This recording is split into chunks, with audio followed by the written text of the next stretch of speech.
my left. No, I can it's see in it. there. It's in there. Okay, good. Hey, LA Forgiven. Here we are. Hey, everybody. Woo, woo, woo. We are live, and Jericho Steve is streaming for the first time. All right. So Another miracle. Be nice to him tonight.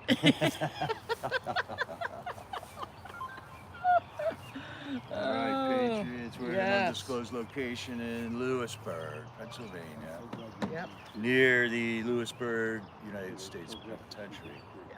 Now, are they hearing you, or do you need to do it on the mic? I think they can hear. Can you hear? Leave a message if you can hear us talking or not. If the sound is good. Or do we need to go on the mic? We are not amplified right now. We probably should use the mic for the prayer. I'm thinking. Yeah, I know. We found out that it didn't carry very well. You don't mind me touching your the phone, one do week you? that we didn't use it. Oh, go ahead. So I heard the Proud Boys were all moved to three of them. Joe Briggs, Nordine, and Enrico. Okay. So I think we have at least 4, maybe 5.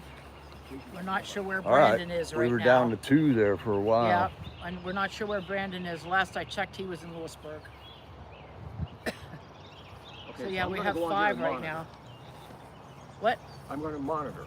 Oh, you're going to monitor. Come up to here, though, you got to put the sound down, or else it'll do a reverb.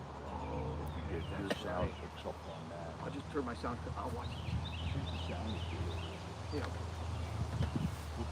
Yeah, Roy, Yeah. you can give us questions off the chat. Yeah, right. I'll do that. Yeah. Yeah, we can talk about Mason. He had his Mason Corson. Okay. His sentencing was Tuesday, got 57 months 7 months. for nonviolent crime. And they actually showed the video and the pictures.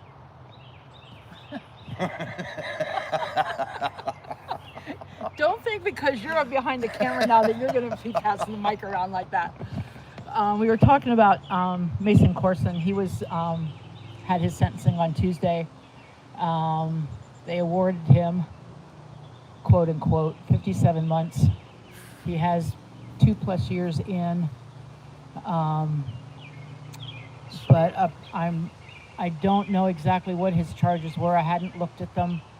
But from what his mother said in the text I got from her, that one of the charges was an assault on a police officer, and they had pictures and video, and all of that demonstrated that he did not assault the police officer. The judge even made a note of that and then gave him 57 months anyway. Unbelievable. I know, it's unbelievable.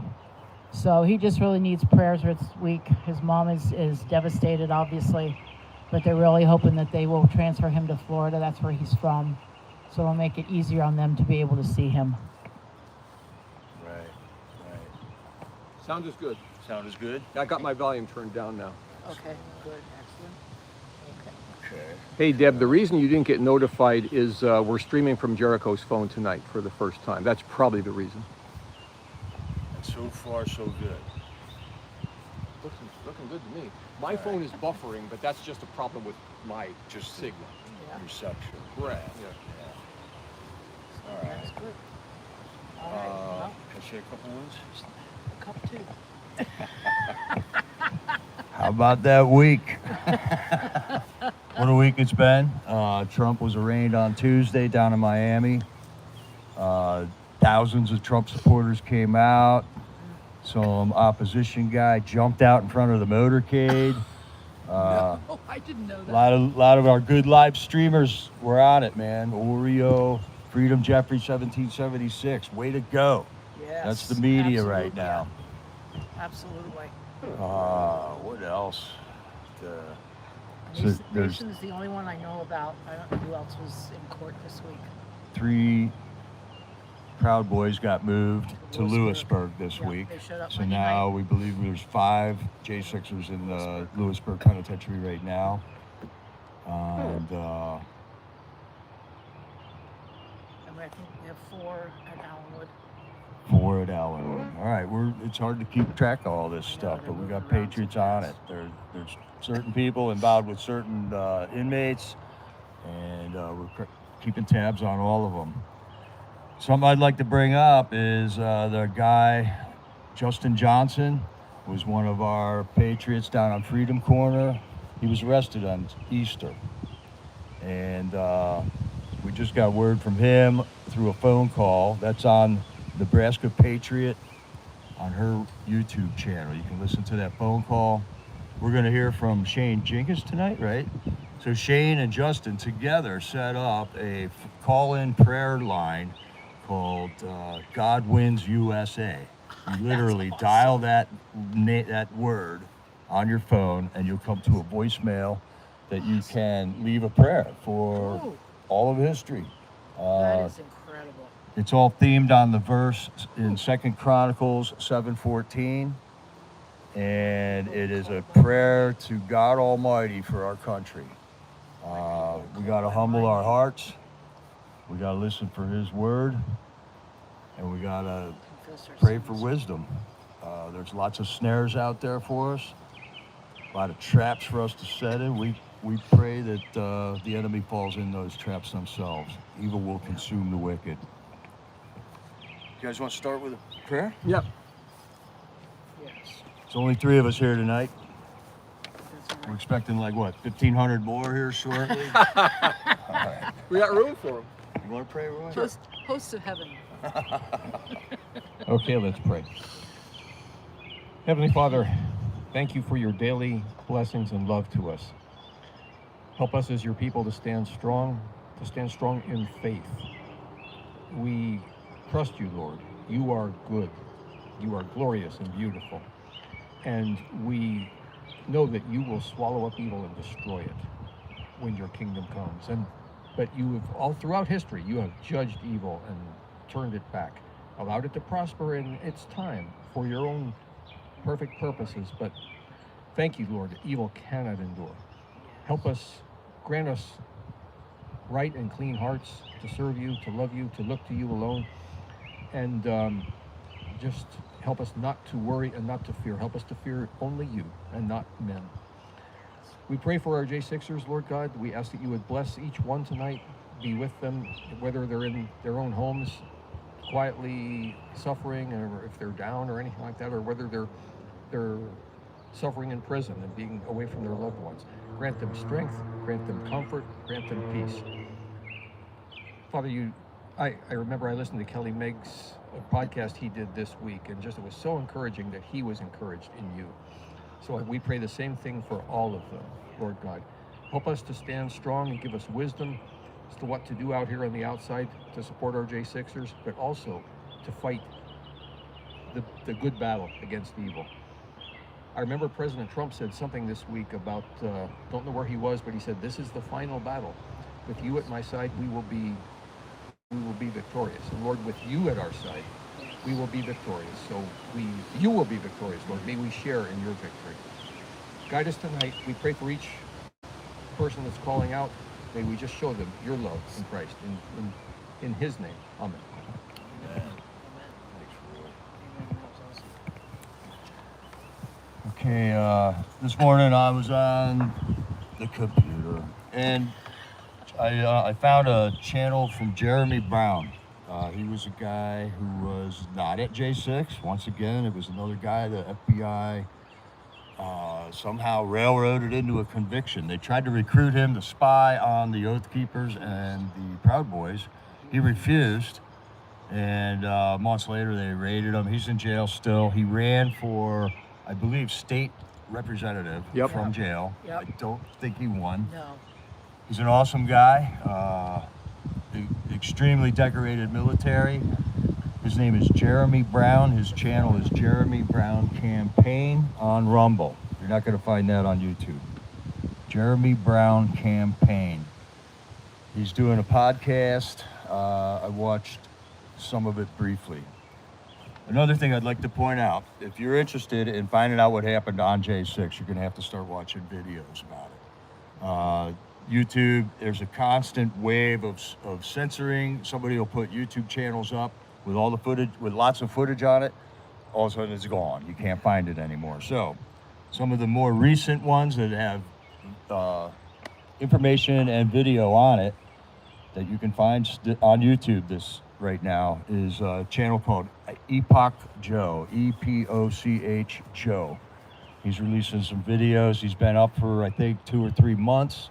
There's some stuff. And if you just skip a football game and watch some of that video, you're going to realize that the media has lied to you, that this whole thing was a production that they put on, and then they put it on TV every night for 2 years. Yeah. And it's riddled with lies, riddled with lies.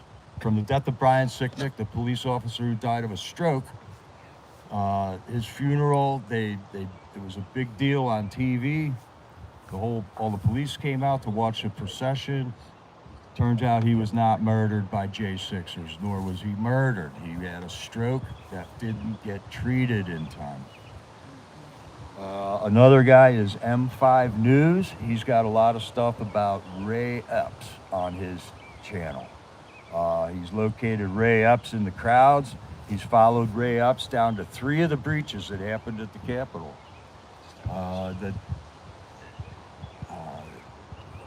And that is some of the information that the J6 Commission buried.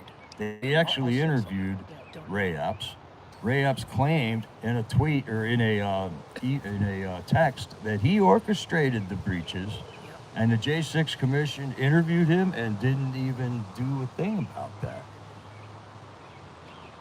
So you can watch a lot of videos on that, or not, but we're not lying, folks. This is what happened. That's right. Hollywood trains the CIA and the FBI, and it was a gigantic production. Nancy Pelosi had a documentary film crew following her around that day.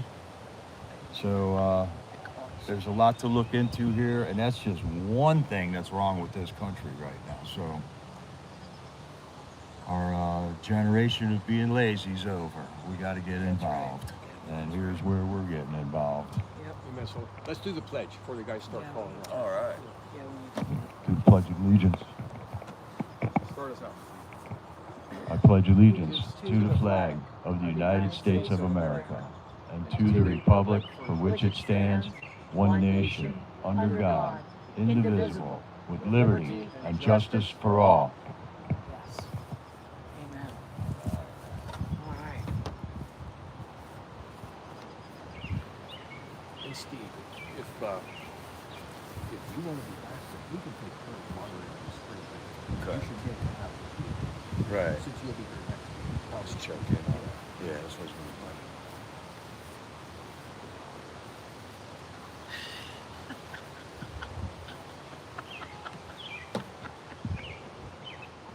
What does that look for? Oh my. Hey, Deb, you asked if when Dominic will be moved to Lewisburg. None of us know that, unfortunately. Or has he already been? Did No, I hear one of you guys say as that? Okay. far as I know, he has not been. Okay. But there was a question about Brandon Fellows. They thought they saw his name on the intake list at DC, but the last I checked, at least the information still has his address at Lewisburg. Okay.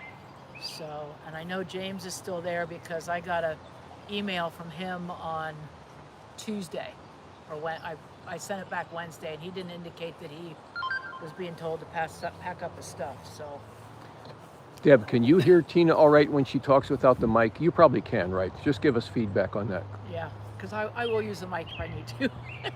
Probably all right. Yeah, I mean I will when they start calling in and that kind of stuff. But yeah.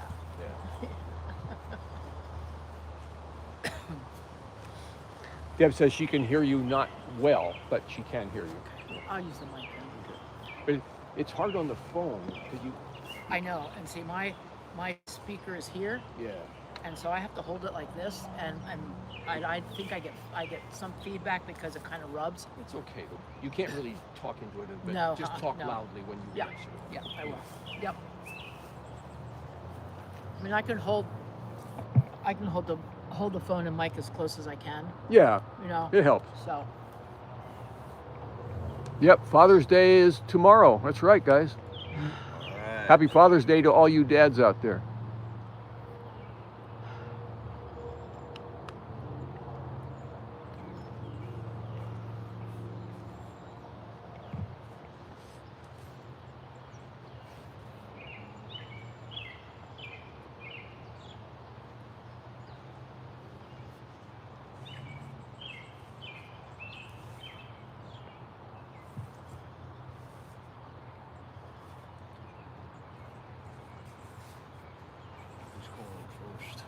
Shane is. We get the. Wow, right on the money. No. Oh, that's. Um, Hello, Ava. that's my daughter. I can't. Yeah, True Blue, that's right. Absolutely. Honey, I'll call you later. Okay, bye. It is peaceful, isn't it, Ava? It's a great spot. We have a couple different ideas for spots that we'll try, but for right now, this one is great. I know, Kenya. We're learning. We are 3 folks that have never done this stuff before. I don't like these phones, and they are necessary to bring out this message right now. So we're learning how to do this, folks. We need more YouTubers, and you got to be local, to get your local information. Nobody's going to trust the mainstream media anymore. They have broken their trust with the people, and only a couple million people watch that every night. But it's amazing the effect it has. We need to counter that effect with our own information, our own channels, our own news. If you want to know what's going on down at the border, do you let NBC tell you what's going on down there? Or do you click on Oreo or First Responder? You know what's going on because they're down there filming it for hours at a time. Live feeds, live TV. With no spin. No spin. They're just showing you what's going on down there. And it's shocking the more you learn. It's shocking what's going on down in Freedom Corner outside of that prison. The opposition shows up there. They got 4 or 5 bullhorns just running a siren, and they just hang them off the fence right in front of them, and the cops think they're interpreting that as free speech, and that's not free speech at all. So the only way you're going to know that is watch a Freedom Corner streamer, 1791 Stormtrooper, or Tommy Tatum's out there. We the People MAGA is out there every day. Tucker Carlson had his 4th episode now.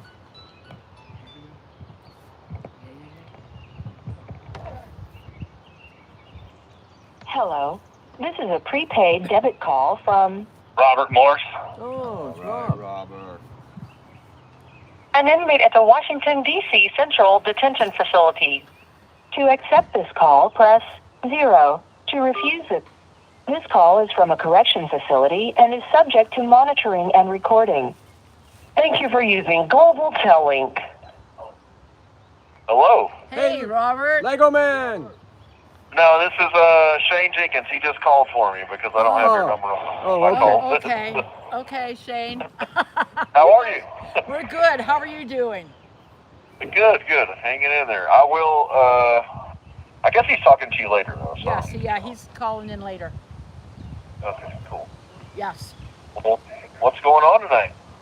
Well, we're kind of waiting with bated breath on part 2 of your testimony. Okay. Well, I'd love to share. Is it okay if I just take off, or? Yes, go right ahead. Take off. Okay.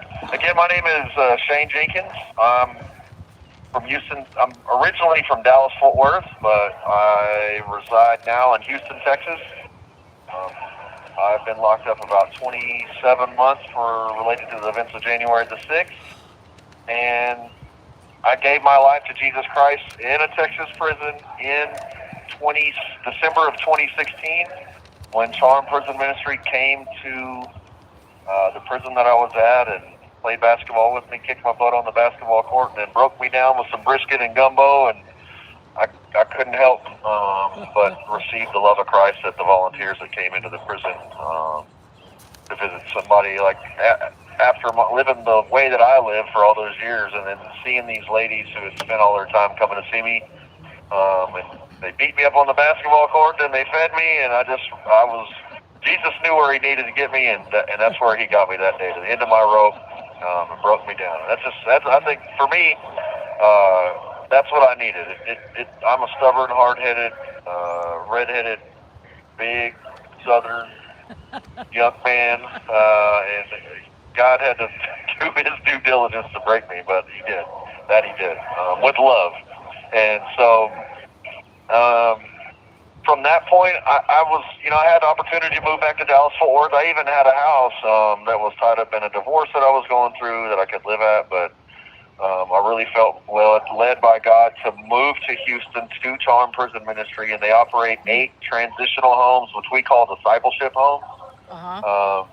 And I stepped out of prison, and God started to deal with my heart immediately. I owned a smoke shop in Dallas-Fort Worth before I went to prison, had the newest Cadillac Corvette basic sports car. It's called the CTSV, and I was living a fast, dangerous life, and I thought, that things were going to remain that way even after I got out of prison somewhat. I had a standard of living that I was used to, and, me feeling special, I thought that's what I was going to get. So my poor brother, my mom passed. I think I shared that with y'all. Yes. And my brother was the one that was there for me while I was in prison. And so he came to see me with my son and my son's stepdad. And, they came to see me the day I got out. And my brother, this is in July of 2018, and my brother is like, man, I took a little money and got you a prepaid phone. And I'm thinking, whatever, I had been gone 4.5 years in prison, so I figured, well, this is the new iPhone or whatever. At least semi-new one. And he hands me a Verizon flip phone. Oh, no. With the T9 texting, like the manual text, you got to hit the 1 button 4 times to get to the letter D. And I was like, and I took the phone, and I said thank you, but I realized in that moment that I took this gift that my brother had given me, and money was tight for him. Yeah. And I took it for granted, and I was just ashamed of the way that I felt entitled like that. And I was like, wow. And but in that, I know, I know that God was humbling me, right? Yeah. But I also know if you're a good steward of the gifts that God does give you, He will bless you more, right? And so I took that phone, and it was so awesome. My son he was about, he's 23 now, so this was fine. He was 18, and so he ended up a few weeks later giving me his new iPhone, or not his old iPhone. Yeah. He mailed me his old phone, and it was awesome to receive that from him. But in that, God is working on me, right? And so I started jogging. I like to run and play basketball, and I didn't have any shoes.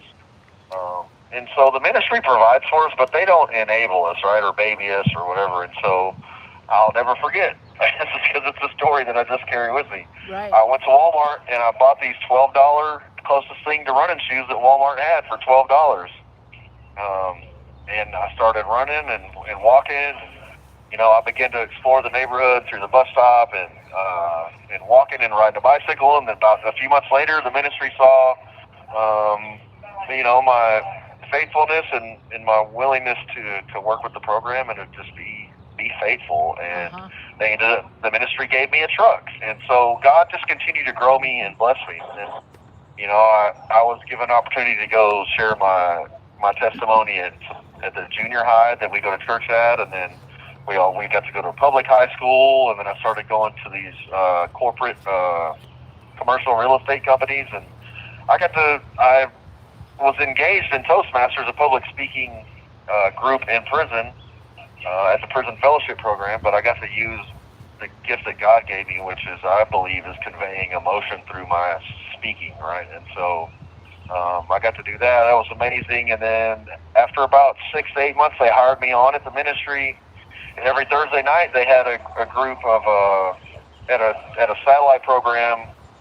So we go to Houston's First Baptist, and it's a big, church. There's probably about 10,000 members that go to that church. Well, they own a property close to where the Charm Prison Ministry houses are, and being on staff now at Charm, they host a Thursday night 2-hour pickup basketball game for youth. And so every Thursday night from about 6 to 8 p.m., I would have anywhere from 10 to 30 youth, anywhere from like 10 to 25 years old. Wow. And we would play Pick of the Day, whatever it was, whether it was integrity or courage or scripture or whatever it was. And we eventually had somebody come in and kind of teach that. But after we did that 15 minutes, then we would go outside and we would all eat together. And so that's something that I want to do in the future, that I absolutely am so thankful for being able to do that through the ministry. And Yeah. That's amazing. so, Yeah. you know, and being on staff, another thing that I got to do at Charm was the way that I had my experience coming to Christ. I got to go back into prison and play with the guys in the red Charm Prison Ministry shirts on the basketball court against the inmates. Cool. Yeah. And got to kick their butts with all the good basketball players. And I got to go into prisons and share my testimony in there, and it was just something that people. Yeah, that's awesome. People in prison can relate to other people in prison. They know when you come in there and you graduated high school and you went to college and then you went to seminary, and they're like, this guy doesn't know anything about the life that I lived. And that's so right. being able to go in there and share that, connect with those men, was just another blessing that God had placed in my life. And so, Yeah, man. It's like they couldn't argue with a man who had the experience. Right? Yeah. You can't tell me how bad it can be or how ugly it can be, or right. And I had been down the road of drugs and alcohol, and I wanted to destroy myself over the shooting of my stepdad when I was 20 years old, and the grand jury did refuse to indict me for that, but I still carried that burden on my heart, and I know what it's like to not want to live anymore, and so I've been there, and whether it's just running the streets, doing crazy stuff, selling drugs, fighting and doing whatever, living in pursuit of the world. And the crazy thing is no matter how much money I made, no matter how many drugs I had, or no matter how many women I had, or whatever it was, there was nothing could fill the void in my heart. And I imagine it like an apple. It's like this beautiful, red, delicious looking apple, right? Shiny and plump and full, and you just take a bite of it and it's just hollow. Yeah. It just tastes like paper. There's nothing there. And that's what my life was like. And so, but I realized that the hole in my heart could not be filled by the drugs or the women or the alcohol, but that I like to imagine that I had a cross-shaped hole in my heart, and only the work of Christ on the cross could plug that hole in my heart and give me the purpose and the identity that I lacked in my previous life. And so once I really embraced who He said I was, then I could live according to His will and His purpose for my life. And so that was really a transformational time in my life. Yeah. And it's carried me through this whole situation here in the Gulag too, Yep. And see, God used that back then to prepare you for what you're going through now. That's right. I feel, and if God hadn't met you back then, it would have been a heck of a lot harder to go through what you have now. Well, He picked, I feel chosen for this. Because I've been in jail so many times, I can kind of be the voice of reason, saying, well, they were out of line here. This is your standard, this is standard jail treatment. I'm not saying it's right or wrong, but they're not abusing us because we're Jan 6ers in this aspect or whatever it is or whatever. Jail sucks to an extent no matter where you're at. That's right. But there's certain things that are out of line, and I'll be quick to speak up on those things. But I'll also be quick to this is not supposed to be fun or a good time, and I understand that. No, that's true too. Otherwise, everyone would be trying to get in. Right. But I like I say, I like to say all the time, I'm honored. Not to make light of the situation. I'm not trying to do that at all. No, right. And I'm honored to suffer alongside these men, because these guys are our family now. Yes, they are. We don't all like each other. We don't all get along. We don't all have the same beliefs. We're definitely not from the same states or even the same cities, but they are all my family. And from out here, we look at you guys as the same. You guys are a part of our family now too, and it's our privilege to be out here and, be available and offer you guys an opportunity and an option to let your voice be heard. Well, yes, ma'am. Y'all are our heroes, right? Well, we'll put give us that the right voice back at you. Well, y'all give us a will to continue to fight. That is something that is.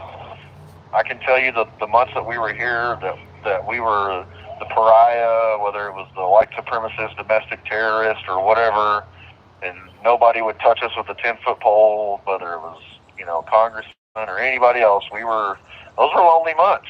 Yeah, I'm sure they were. Those were hard, and man. there was a time period where, the fact that you all were there wasn't really well known either. That's right. Well, the funny thing was, Vladimir Putin was the first one to really mention us. Joe Biden was getting on Vladimir Putin about, I can't remember what they have a political prisoner over there as well, and I can't remember what his name is at this in time. But Biden was going in on Putin about that, and Putin was like, how are you going to tell us about political prisoners when you've got a bunch of them right there in D.C. for going to the Capitol to protest the stolen election, to have their First Amendment rights heard, and then you guys lock them up in D.C. in the gulag like that. And we were like, whoa. And that was we're like, that's a world leader, right? We're like, whoa, he gets it. And they really couldn't censor that, could they? No. No. Yeah. And Mickey down in D.C. was saying that Vladimir Putin cared more about her daughter than anybody in our government did, because they censored the guy that shot her, or whatever they did. The Russian government censored him. They censured him. Okay. Censored him. Yeah. Censored. Yeah. No, and that kind of shaped our view for, and there's such a big propaganda war going on with the Russia-Ukraine thing, but that was... You have 1 minute remaining. That really opened our eyes as far as what is going on over there in Ukraine. Well, it's going to hang up. I feel like it's only been a couple minutes. So. It has only been a few minutes. Hey, Shane, do you still have the God Wins USA thing going on? Yes, sir. So we have the realj6.com. You can go there and find Operation Love Wins on the website. That helps get families up here to visit us. And if you go to, we just started a nonprofit foundation called Stand in the Gap. If you go to standinthegap.foundation, that's the website for what we're doing there, and maybe we can get into that next time, or maybe there'll be a part 3 or something. So. Okay, Shane. I have a call coming in from Lewisburg, so we're gonna have to let you go. Okay. Okay. God bless y'all. Love you. Yep. Talk later. Bye, Shane. Oh, sorry, guys. Call is from a federal prison. You will not be charged for this call. This call is from James Nesbitt. This call will be recorded and subject to monitoring at any time. To accept this call, press 5. To block the, you may begin speaking now. Hello. Hey, James. How are you? Hello. This is Nicholas. Sorry. Oh, hi. Hey, Nick. How you doing? I'm doing well. How are you? Good. Who am I speaking with? This is Tina. Okay. I have a message for you from a mutual friend from North Carolina. Okay. He says that he's praying for you to encourage you that God is sovereign and that you're going to make it. Amen. Okay. Thank you. Is that from Brad? Yeah, that's from. Yep. Okay. Excellent. Yeah, I let him know that you were going to be calling in. I don't know if he's on the live stream or not, but he wanted me to pass that on to you. Yeah, no, this is the first time I've called into anything. I know a lot goes on, but I haven't called into anything yet. Yeah. But Well, that's okay. I'm glad you did. yeah, absolutely. Yeah, we're honored to take your call. There's several of us out here tonight. It's going out on live stream as well.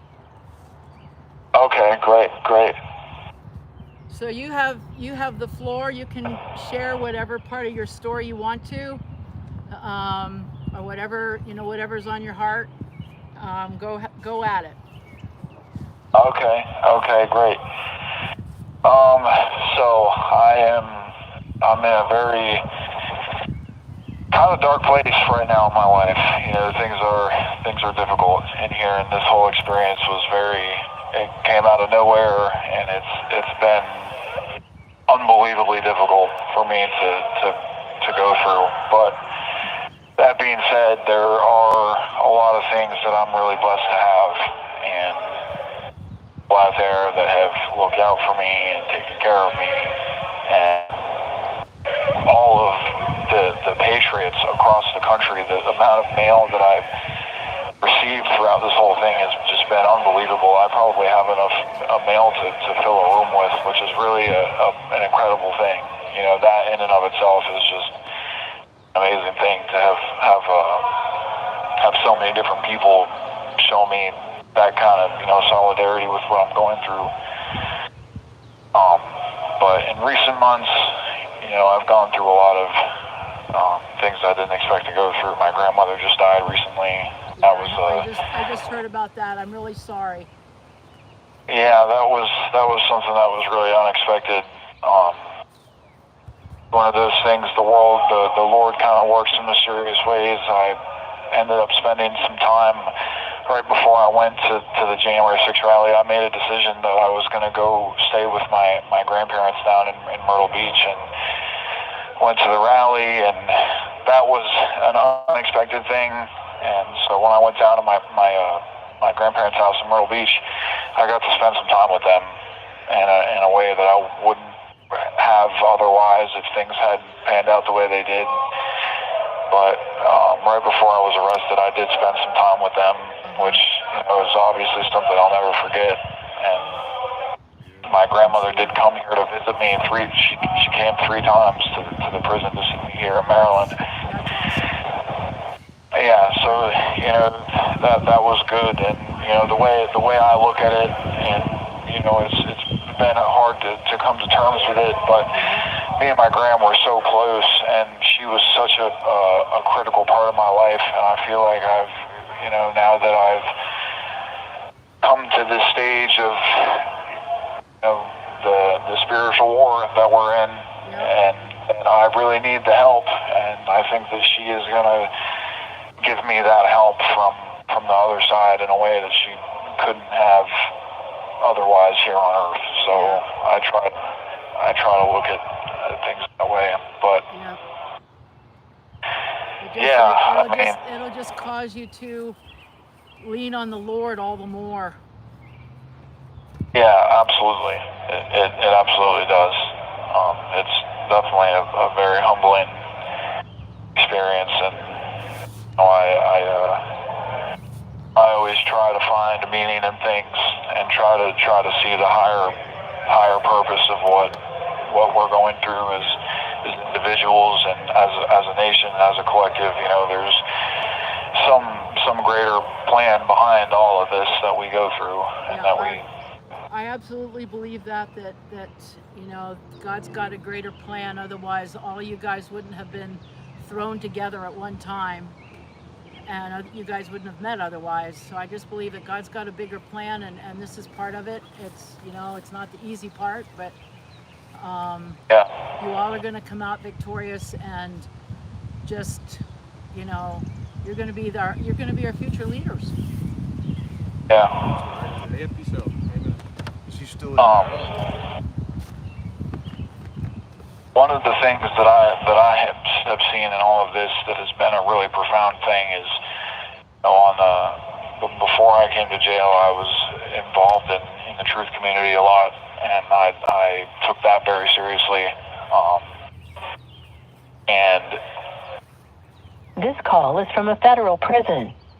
now I'm in a place where I have been exalted in a sense to where I can tell my story, and I can have a lot of people will listen to what I have to say. So I've written a book, and I'm almost done with it, but I've told my story in the book, and it's really a great story, and it my message is all that much more profound with what in terms of everything that's going on. And, It adds a different dimension to it.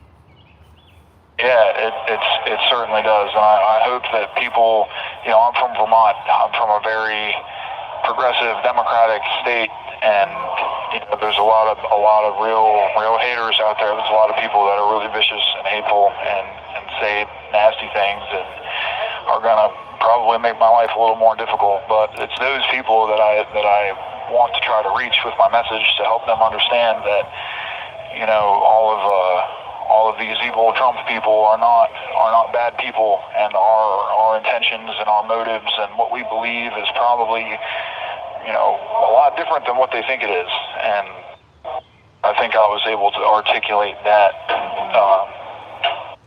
And to me, that's a huge part of my purpose in all this. And if all the things that hadn't happened the way that they have, I never would have been able to do that. And writing a book is something I've wanted to do since I was very young, and now, I can do that now. Yeah.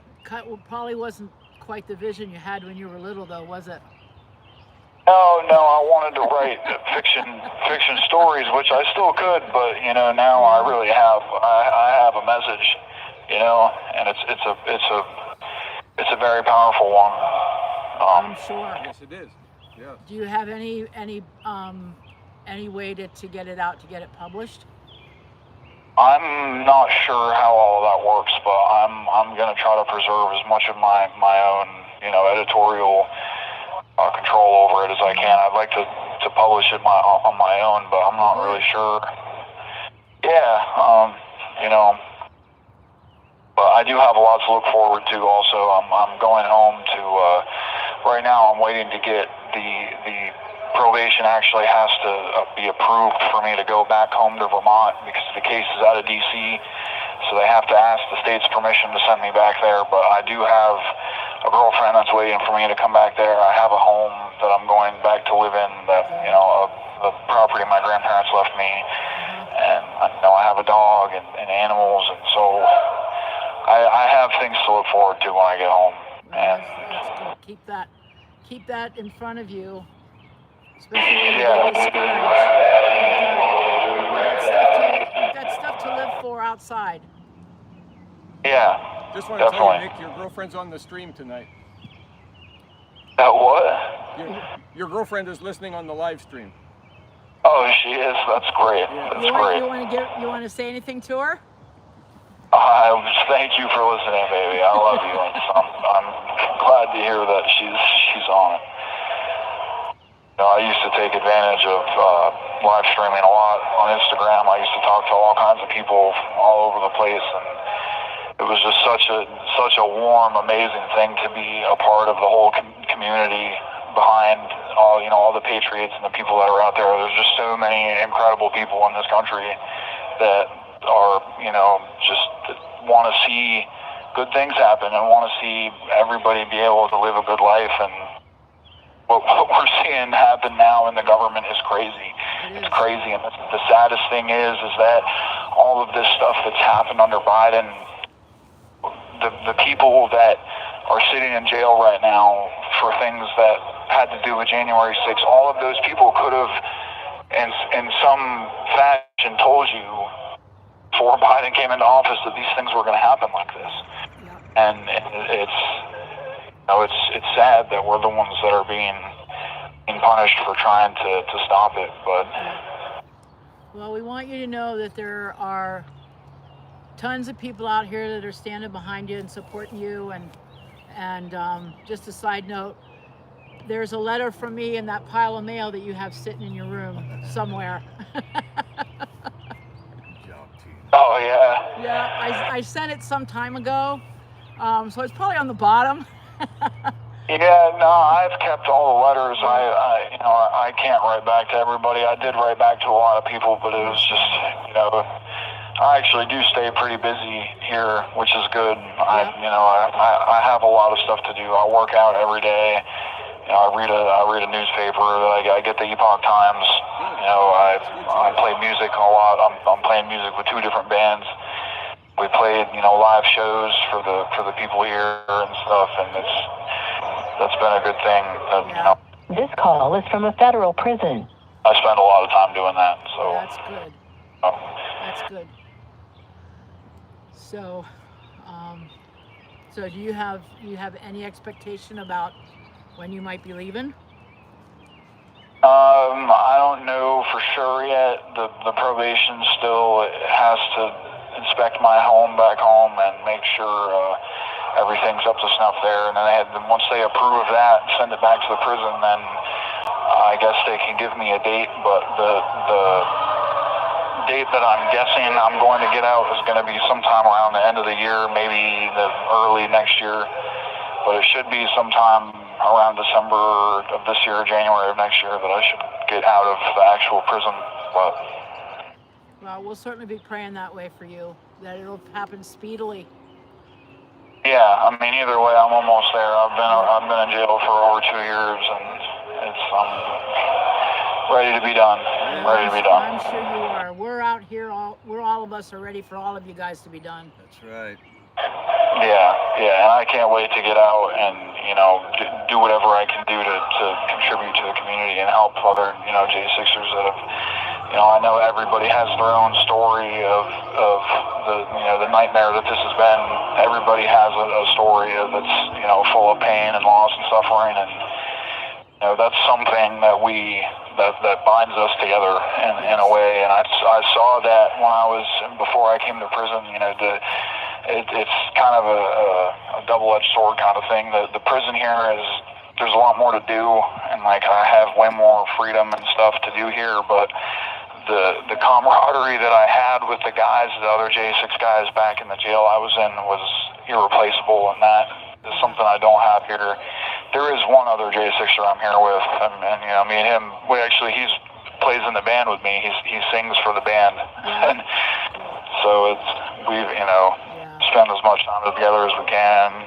Yeah, you guys had formed a really tight family in DC, and then to be ripped out of that, it's like being taken away from your family.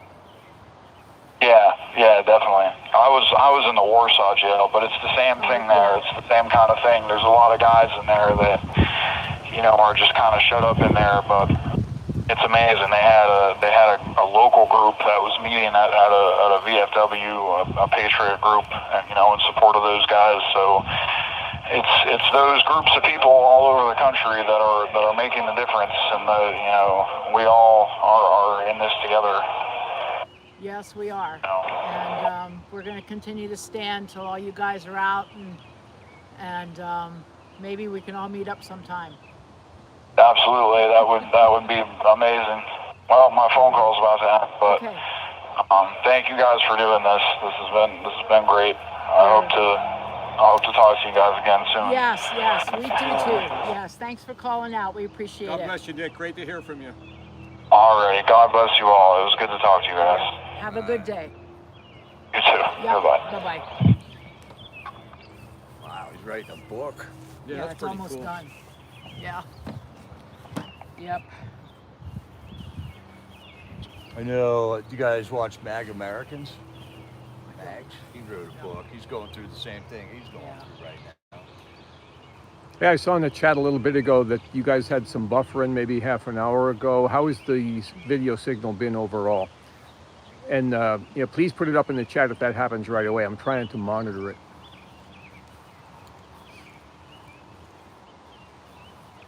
Yeah, this is, you got the right last name. Finally. I tried to say yes, but I couldn't. Right.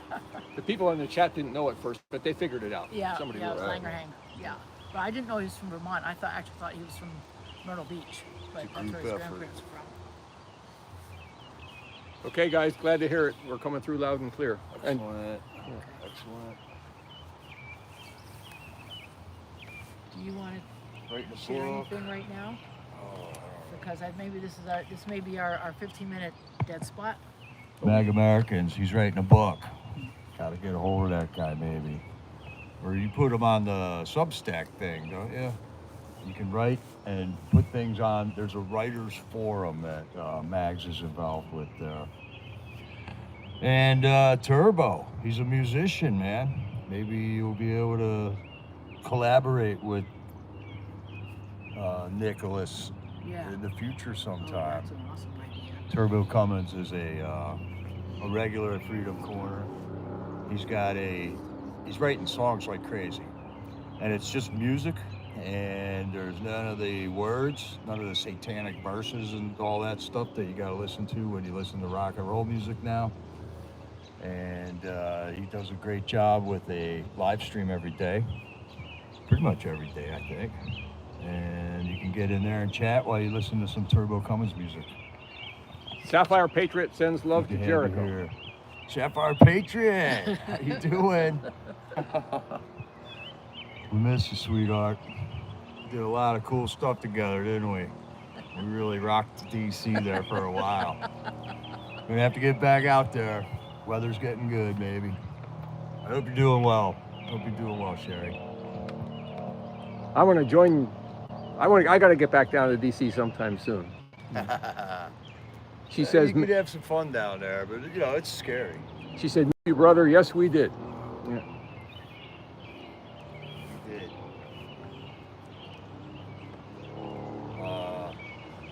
And Turbo thanks you. Turbo, all right. I hope to meet you someday, Turbo. Sapphire, we got word on Justin Johnson. Nebraska Patriot put a video out today or yesterday where she gets a 15-minute phone call from him. So you might want to check that out. He does a pretty good explanation of what happened on Easter when he got arrested. So if you're interested, check out Nebraska Patriots video. That was just released today or yesterday.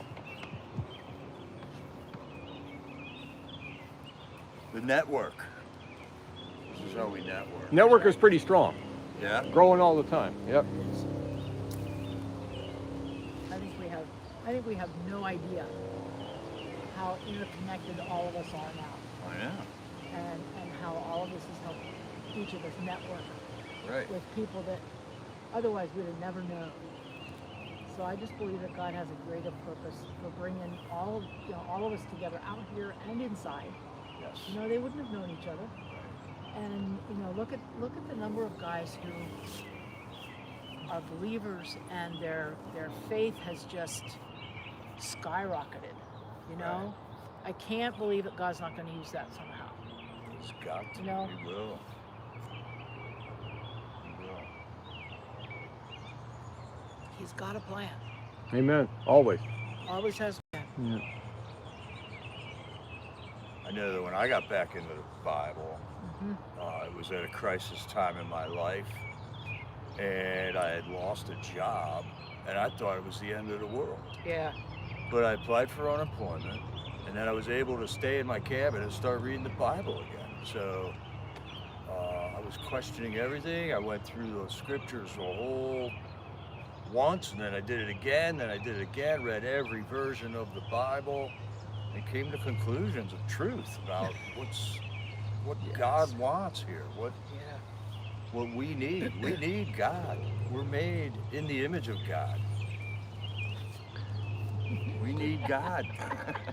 Deb, are There's you a having trouble hearing cross-sized Tina? hole in your That's heart. right. Just like Shane said. Hey, yeah, Sherry. just like Shane said, we all have that cross-sized hole in our heart, and only Jesus can fill it. And we can run around, like Shane said, we can run around all our lives trying to fill it ourselves, and it just doesn't work. And the more we try, the more miserable we become, until we just surrender and just say, God, I know you're the only one that can fill it, and just surrender and start learning. yep, start Surrender learning, and and start learning. just being able to accept the love that Jesus has for all of us. You know, like Shane said, he was stubborn. God had to reach him a certain way. God reaches all of us a certain way because of, you know, who we are and how he made us, and he knows exactly what it'll take. And sometimes we don't always listen the first couple times around, but eventually, you know, we realize that he's our only hope, and the only way that we can turn our lives around.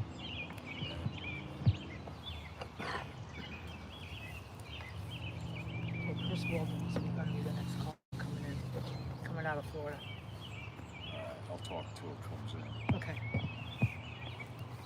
Well, we're wondering how Freedom Corner's going tonight. I hope everything's going good down there. I noticed some riffraff that's been showing up.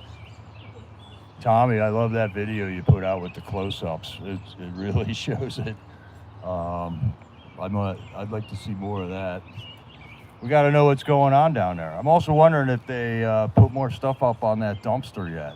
Have they countered our counter move on the dumpster? The great battle of Freedom Corner dumpsters. I hope the neighbors liked the paint job, though. It did look really nice after we got done with that. It looked really horrible before. Oh, yeah, it was horrible before. His neighbors couldn't have So- liked that. So we beautify the block. Beautifying the There you neighborhood. go. John There we Deere go. Green dumpsters. Yeah, so we're watching you guys every day, or as much as we can, singing the anthem at 9 o'clock with y'all.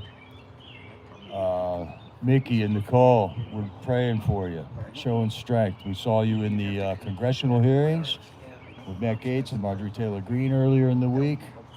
That was some important stuff that Perna's aunt was saying about his death and all the other speakers there. And I hope they're getting to some facts now to counter the J6 Commission's lies that they gave the American public. So we got to get that message out, because the mainstream media isn't going to do it. So that's why we need more YouTubers, we need more editors, we need people to get the message out. I did notice that on Tucker Carlson's 4th episode, Mickey, your first arrest was on there. And Tucker Carlson was doing a rant about tyrannical governments. And one of the things that fit right into that topic was your arrest on January 6th, I believe that was.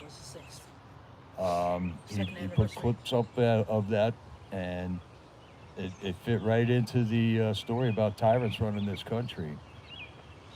And he's getting 20-something million views in the first day that anything's up. So it ain't like he's not reaching people. He's reaching more people than Fox, ABC News, CBS, all of them combined. All of them combined. Tucker is rocking it. If you want to know some truth, you got to hear what Tucker's got to say, because he's the voice they tried to shut down. Yeah. They shut you down when you're over the target. That's right. Yeah. Only the ones over the target get the flack. I pray that the big media outlets go under. Well, Yeah, they I do I too. think they are. Yeah, unless they want to have a change of heart, get different leadership, and start telling the truth, doing what their journalistic ethic, if there is such a thing, calls them Anymore. to. Yeah, Used to be. but yeah, thank God for all the independent people out there. And you're right. Yeah. I guess if now that I know how to live stream, and Jericho Steve does, if something big's happening in our neighborhood, we could We're gonna we'd stream go it. film it. Yeah.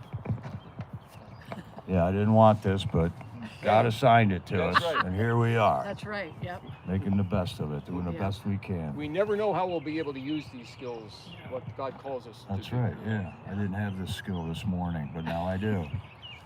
I got a YouTube thing, a YouTube channel, and I'm trying to figure it out. Roy helped me get this live stream going on my camera, or my phone here. So I really didn't figure this out yet. Roy did.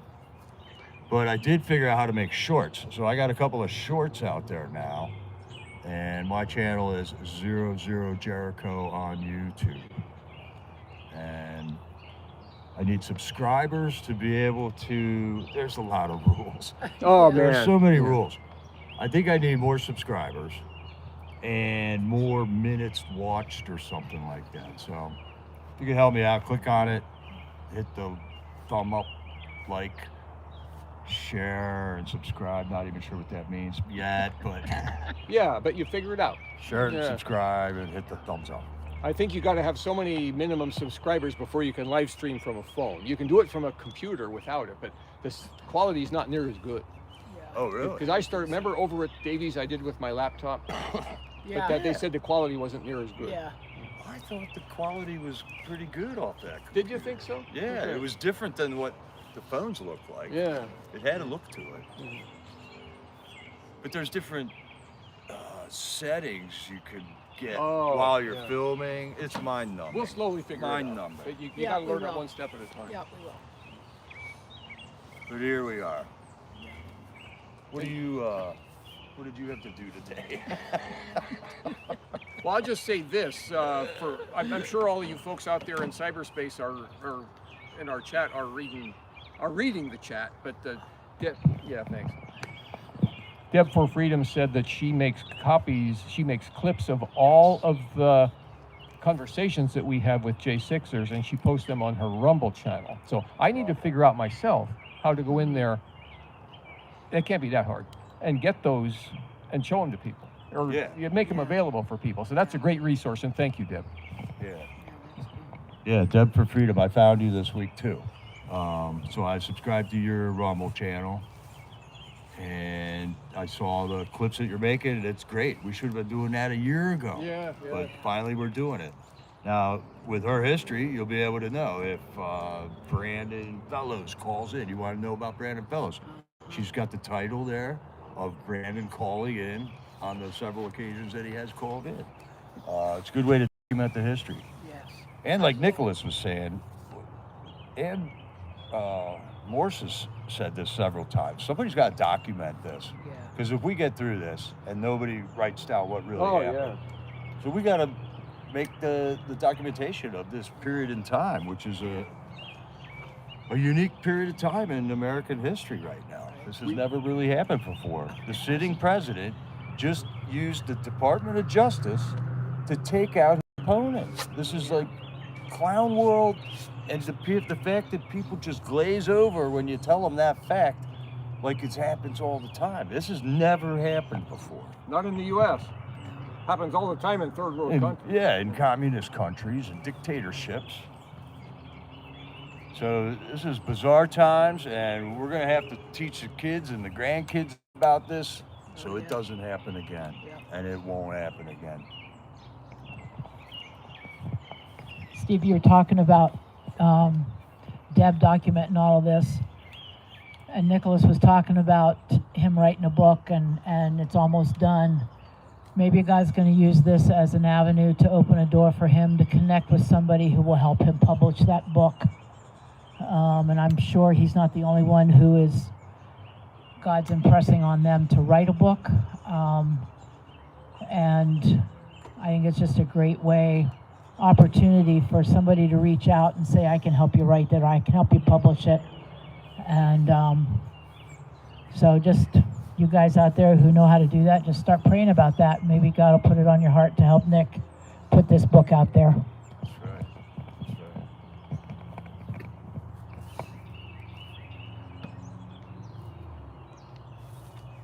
Bugs aren't too bad today. No. Just keep waving that flag over me. I know, that's what I'm doing. I'm getting bugs off. Usually like August, they get really bad in this area. Oh, really? So, yeah, but Yeah. we'll power through it. Yeah, we Let's will. bring lots We of will bug do it. repellent. Okay, I did have who was coming up next.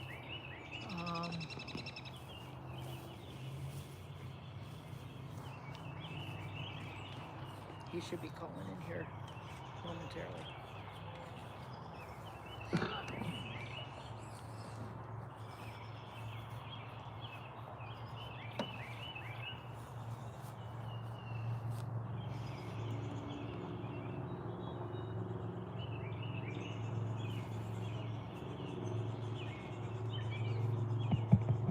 We're just waiting for our next J6er to call in.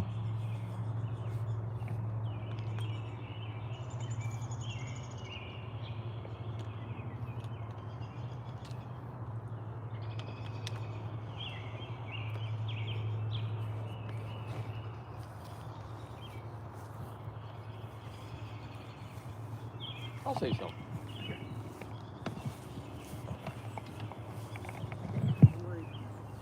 I hope we didn't always, or I hope we didn't already talk about this, but forgive the repetition if we did. I'm sure that most of you folks saw the YouTube clip, or the clip of the hearing that occurred on Tuesday. I forget what it was, but Matt Gaetz chaired it. There was a special investigative committee into J6, had several witnesses, but it was powerful and superb. It was the real story of J6. Yes. And may God bless that with being spread far and wide. I've been sharing it with as many people as I possibly can. You know, that's the best news. That's one of the best videos, one of the best hearings I've heard yet of all, you know, the 5 witnesses hammering home the truth of what happened that day.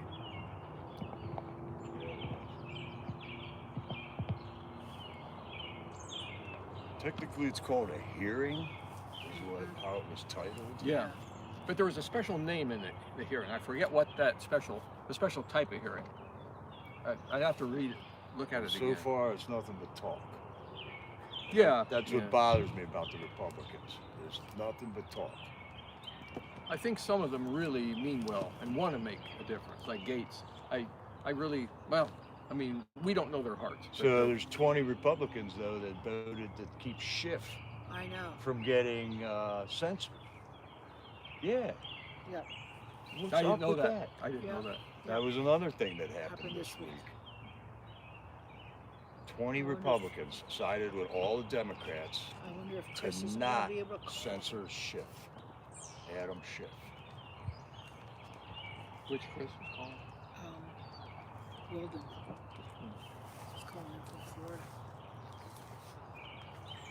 And he was supposed to call in at 7:45. These guys can always have things come up. Oh, I know. Yeah. I know. Right.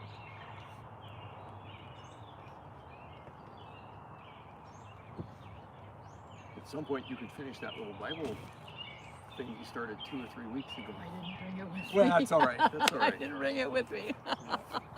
Oh. I actually walked out of the house feeling like I was forgetting something, and I couldn't think of it. So that maybe that's what it was. Yeah, that would have been good to share that. I just want to share something that I did today, and it wasn't, well, this would be controversial in some circles, but probably not among our circles.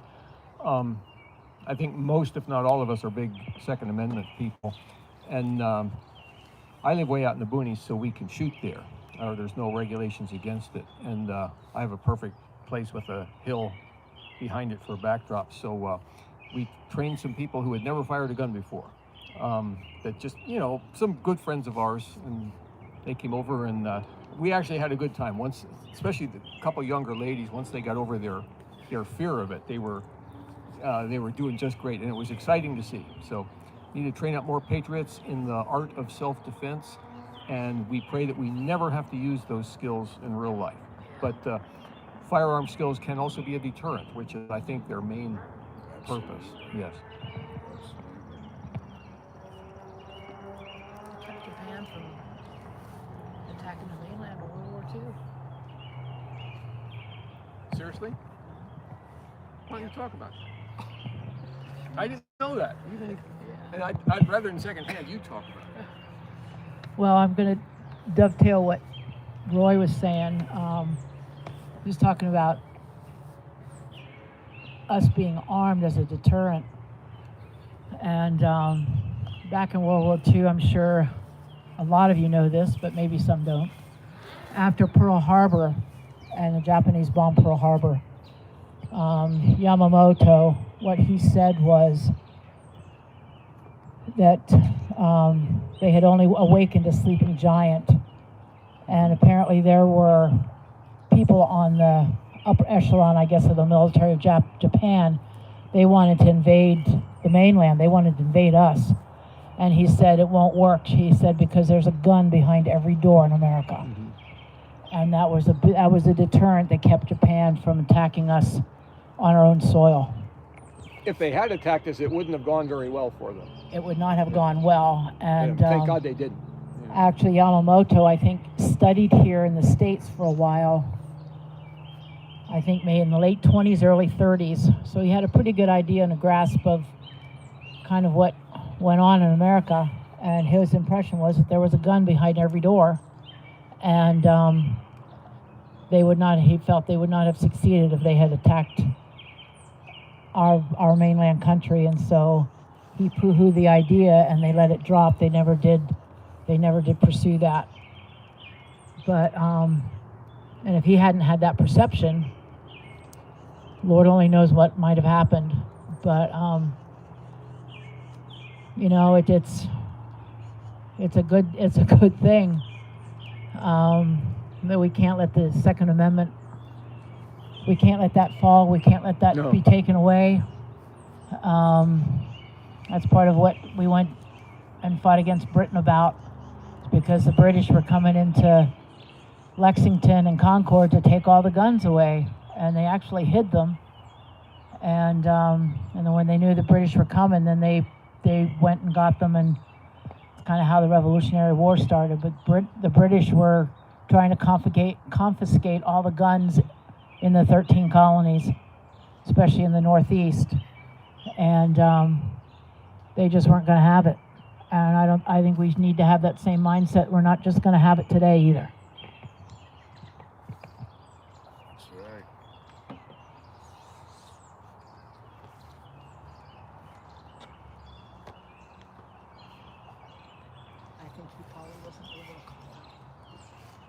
Oh, killed yeah? in 54. Who's that? Chris Weldon. Okay. Should we let Diane know that he wasn't able to call? Okay. I can do that. Okay. Diane may be watching. I'm not sure. Oh, okay. Okay. No, that's all. All that's coming from somebody who doesn't have a gun, who doesn't have a permit to carry concealed either. Right. Which I should get. And then work on you. Well, L.A. Forgiven. What video is that? J6 witnesses. You do have to learn about guns. Oh, absolutely. Also, they're Oh, deadly yeah. weapon. Yep. There's Hurt a somebody with it. certain level of respect you have to have for it, and, Right. you know, and but Yeah, that's for sure. Very good, Diane. So you got that message.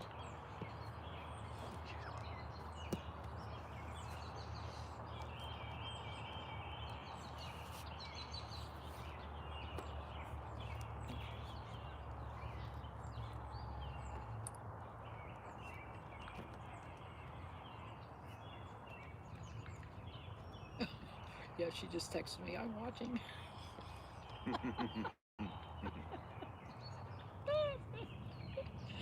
Oh.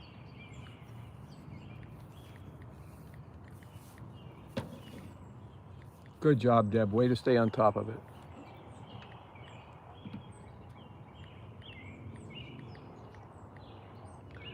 Everyone, we were supposed to get a call from Chris Wilden, but he didn't call, so I'm sure something came up on his end, which, as you guys know, often happens.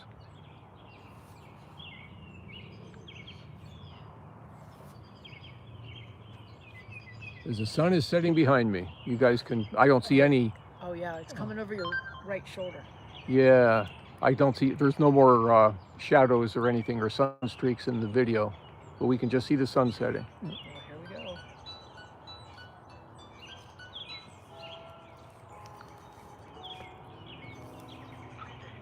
You will not be charged for this call. This call is from Justin, Jersey.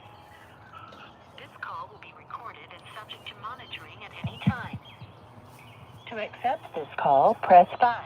To block this, you may begin speaking now. Hey, Justin, how are you? Hey, Justin. I'm doing good. How is everybody? We're good. Good. It's good to hear you.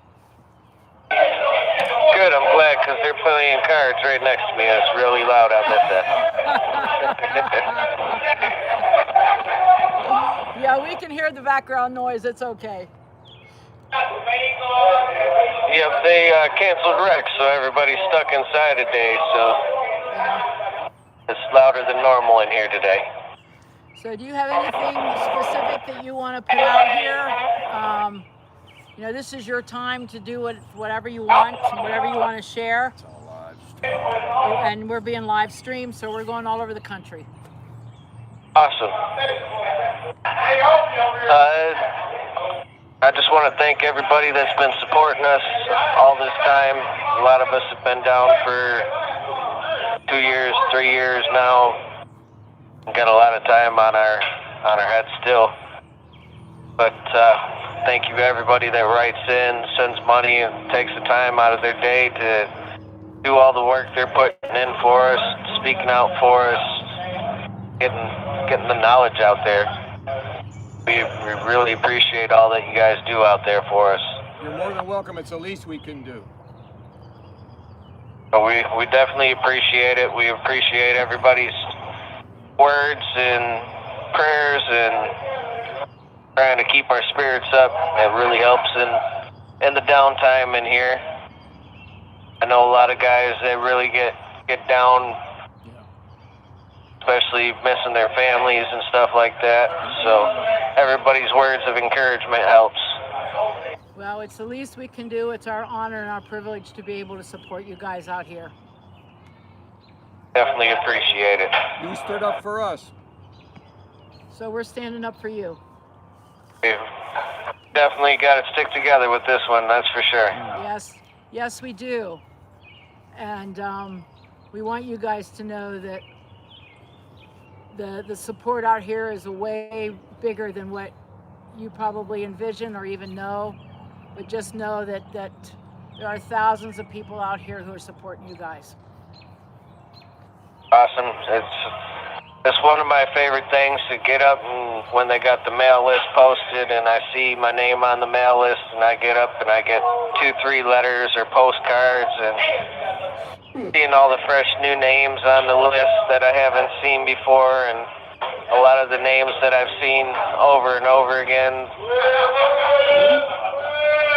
It's always awesome to hear from everybody. Well, I'll tell you what.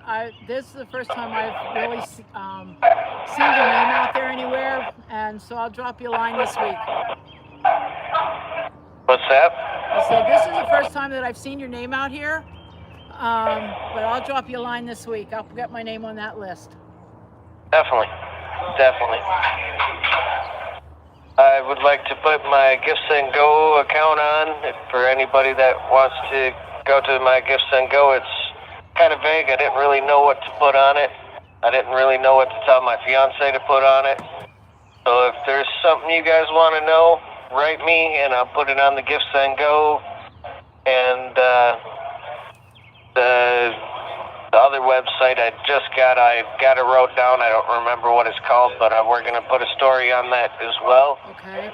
So if anybody's got any questions they want to know about me or my story, let me know, write me, and I will gladly put it on there. Justin, somebody on the chat just asked if you can receive cards. Letters only, or can you get cards too? Cards have to be in a white envelope, and we'll get copies of them. Okay. So We everything do has get everything has to- pictures. Go ahead. If people send pictures in, I don't know. There was one lady sent me pictures of the local lake and some forest and water scenery and stuff like that. We'll get the pictures. It's just cards that they copy. Okay. But my Gifts and Go is J6 Jersey at Gifts and Go. Just a minute. We'll write it down here. Oh, they already posted it on the chat. Deb Okay. for Freedom's on, but he can still give it. Are you still on, Justin? Yeah, I'm still here. Okay. Okay. Go ahead. Is there anything you guys got questions about? Well, yeah. Any questions? Are you from the state where you currently are incarcerated? I am from Michigan. I'm from Flint. A lot of people ask me all the time, isn't that the place with the bad water? Yes, Flint was the place with all the lead in the water. And yes, I lived there during that time, and they still haven't got it all fixed.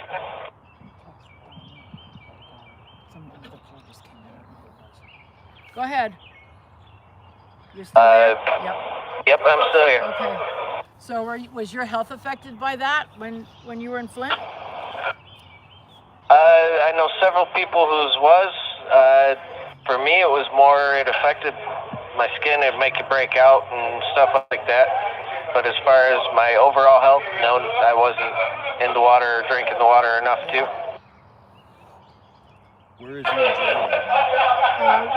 Where are you incarcerated right now? This call is from a federal prison. I am currently incarcerated at Milan, Michigan. I'm looking at 4 years, 3 months. I've already done about 2 years.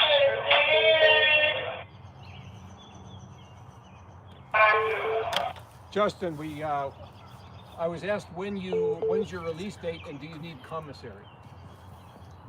My release date is July of 2025. And commissary always helps. They're about to change the phone plan, and that's going to be another $80 out of my commissary. That's a lot. Does he know about knocking his time down? Do you know about things you can do to knock your time down, Justin? I do not qualify for the FSA program because I have a violent crime I have an assault on an officer with a deadly weapon crime. The cops were assaulting a man in front of me.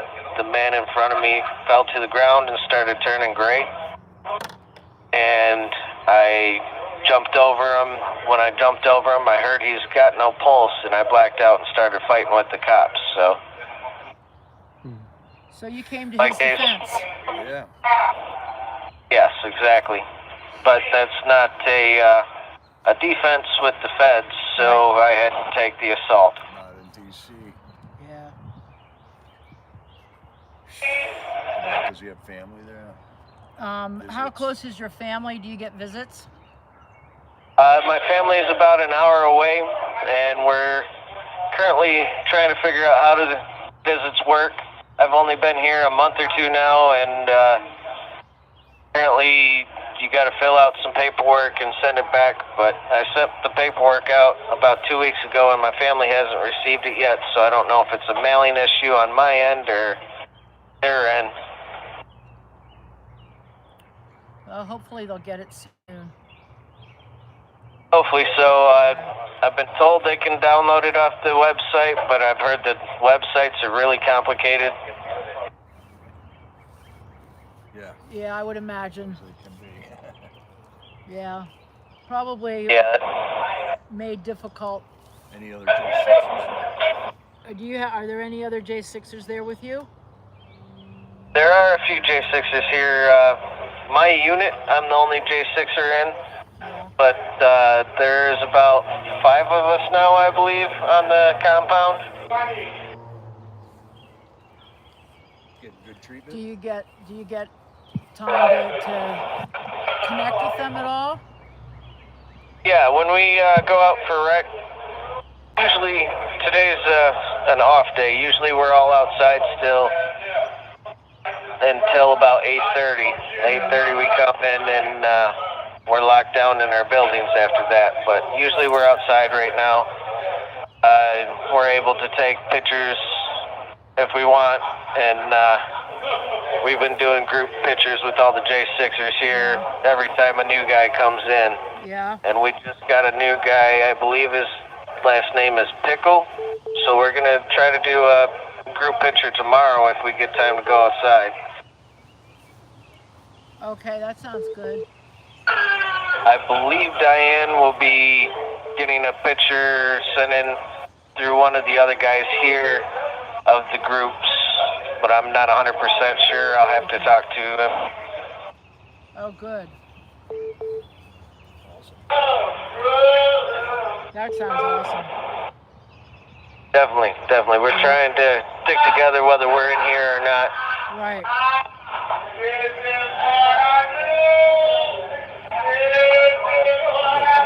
Is he ever gonna? This call is from a federal prison. Are you ever gonna play cards again when you get out? I've learned so many new card games that I've never even heard of since I've gone in, that I would love to teach my kids some of them, that's for sure. That'd be cool. All right. Yeah. So what card game are they playing tonight? They are playing spades right now. They got a big spades tournament going, yeah. That's pretty awesome. I grew up playing hearts in our family. Yeah. I was growing up and my family played a lot of different card games. Anything from Uno to poker, so.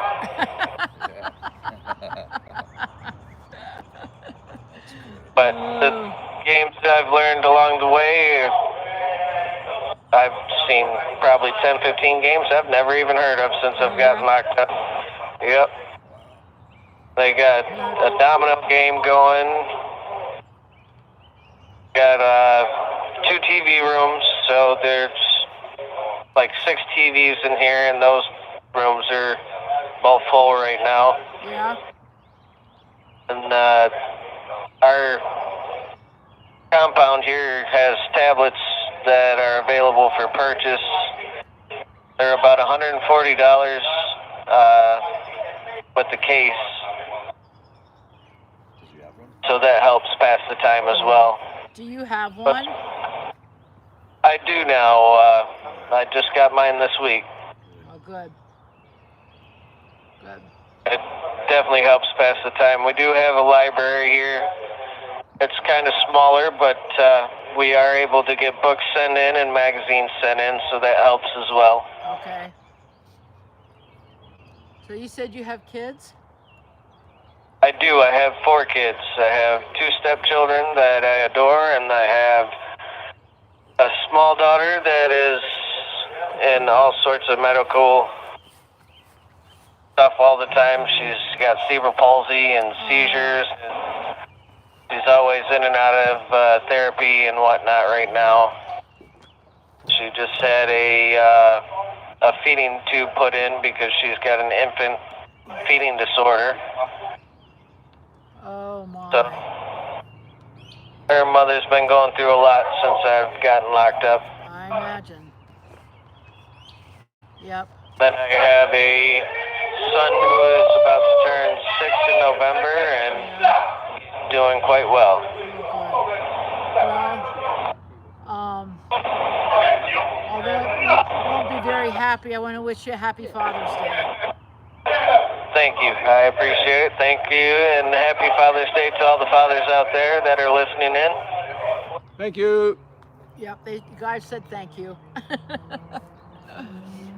Yeah, I know it's hard being away. I mean, I come out of a medical nursing background, so I can understand a lot of what your daughter's dealing with and what she's been going through, and it's not easy. I know. Definitely, especially in here. We're about down to 30 seconds now. Okay. It just beeped on my end to let us know that we're about out of time. Okay. Well, listen, hopefully you'll be able to call out again. Yeah, I'll set it up with Diane, and hopefully we'll be able to call in again. And God bless everybody. Thank you. Thank you all. We appreciate everything you do for us in here. Well, you're welcome, Justin. It's our honor and our privilege to be able to do everything we can out here for you guys. It's definitely very much appreciated in here, that's for sure. Listen, God bless and have a good night, everybody. Tell the other J6ers who are there that we said hi. Will do. Okay. God bless you. Oh, we lost him. I had another call come in while I was talking to him. I know, but what can you do about that? You can't do anything. Yeah, I can't do anything about that. I mean, Shane was like right at the end. Yeah. So when that call came in, Hopefully they'll call back. I hope so. Hey everybody, somebody said the chat was froze. That maybe, yep. I think that was Jericho's battery was getting low. We got it charging now. I think. They just said it's good now. It's good now. Yeah. All right. Figured that out. Probably when that alarm message came up, it probably froze it. But yeah, because I could see it in the background. It was stopped. Okay. That's weird. Weird And that we then do the that. green, I'll be right back. I'm going to tell Diane about what I happened. can't. How do you tell if it's charging? it's usually a green battery light comes on. When the screen, when you're actually streaming, that shuts off most of the regular notifications. But it's okay. I'm sure you're good now. Kids do need both parents. Yes, they do. I don't know whether it was Chris, but Ava, everything's good, huh? Stream is streaming. So hopefully they'll call back. But we're kind of tight, packed up with calls coming all the way up to 9 o'clock. So. Yeah, those 4 kids, I man. feel really bad that I couldn't take it. Heart goes out to them.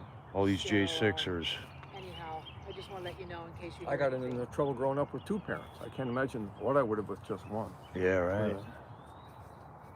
It's not just the J6ers, it's their whole family. Yeah, that's right. Tell Bruce.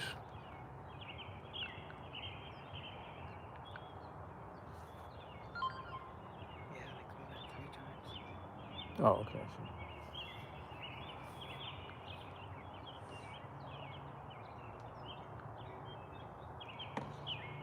The birds keep serenading us here. It's great.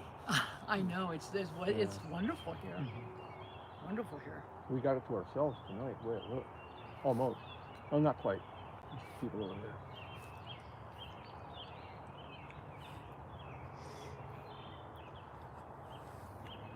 I wonder if he can watch Tucker in there on his iPad. He might be able to. I would think so.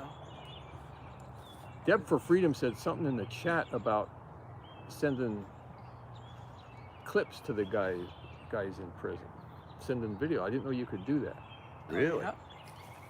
Deb I'm still figured wor- it I'm out. still Deb, did you- working on getting on their emails. Deb, did you hear me ask that question? You said in the chat a while back that you can actually send video clips to the guys in prison, or did I misunderstand that?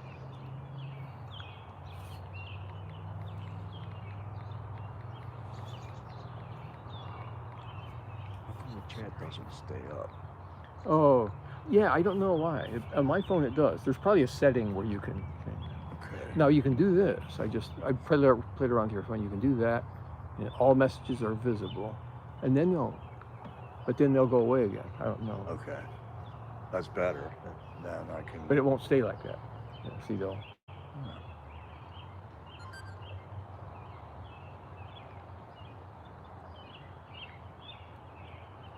Oh, okay, So Mark Maley Deb, should I be- understand now. Mark You Maley made should be text calling in. transcripts. Yeah.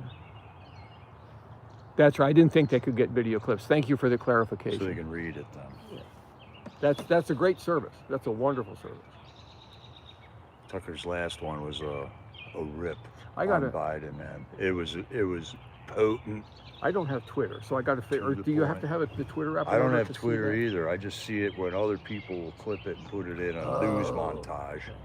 I watch Hayden Music page every morning, and that's got all relevant tweets in this Patriot.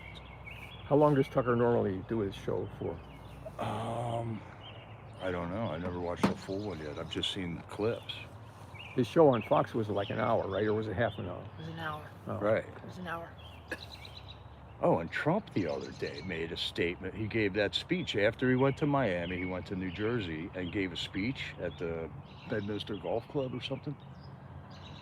And he made the claim that our government has been illegally spying and using propaganda on us for 7 years. I'm I sure mean- that's true. He came right out and said it, man. It's what we knew all along.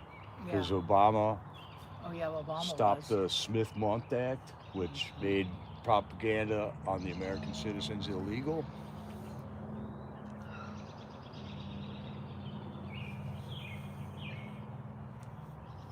What was Mark it? It Maley's supposed to be calling in here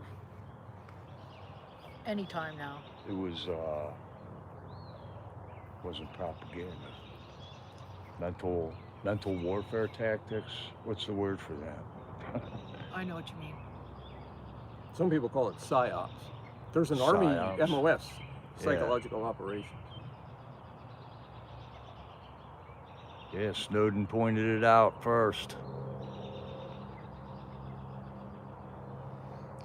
Who's keeping him safe now? He's in Russia, right? Yeah. Ah, I Yeah. think Putin's on our side. Careful.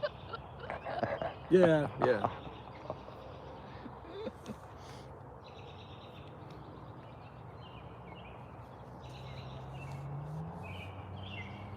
Now some pictures from today. I like that table, man. So what are they saying on the chat?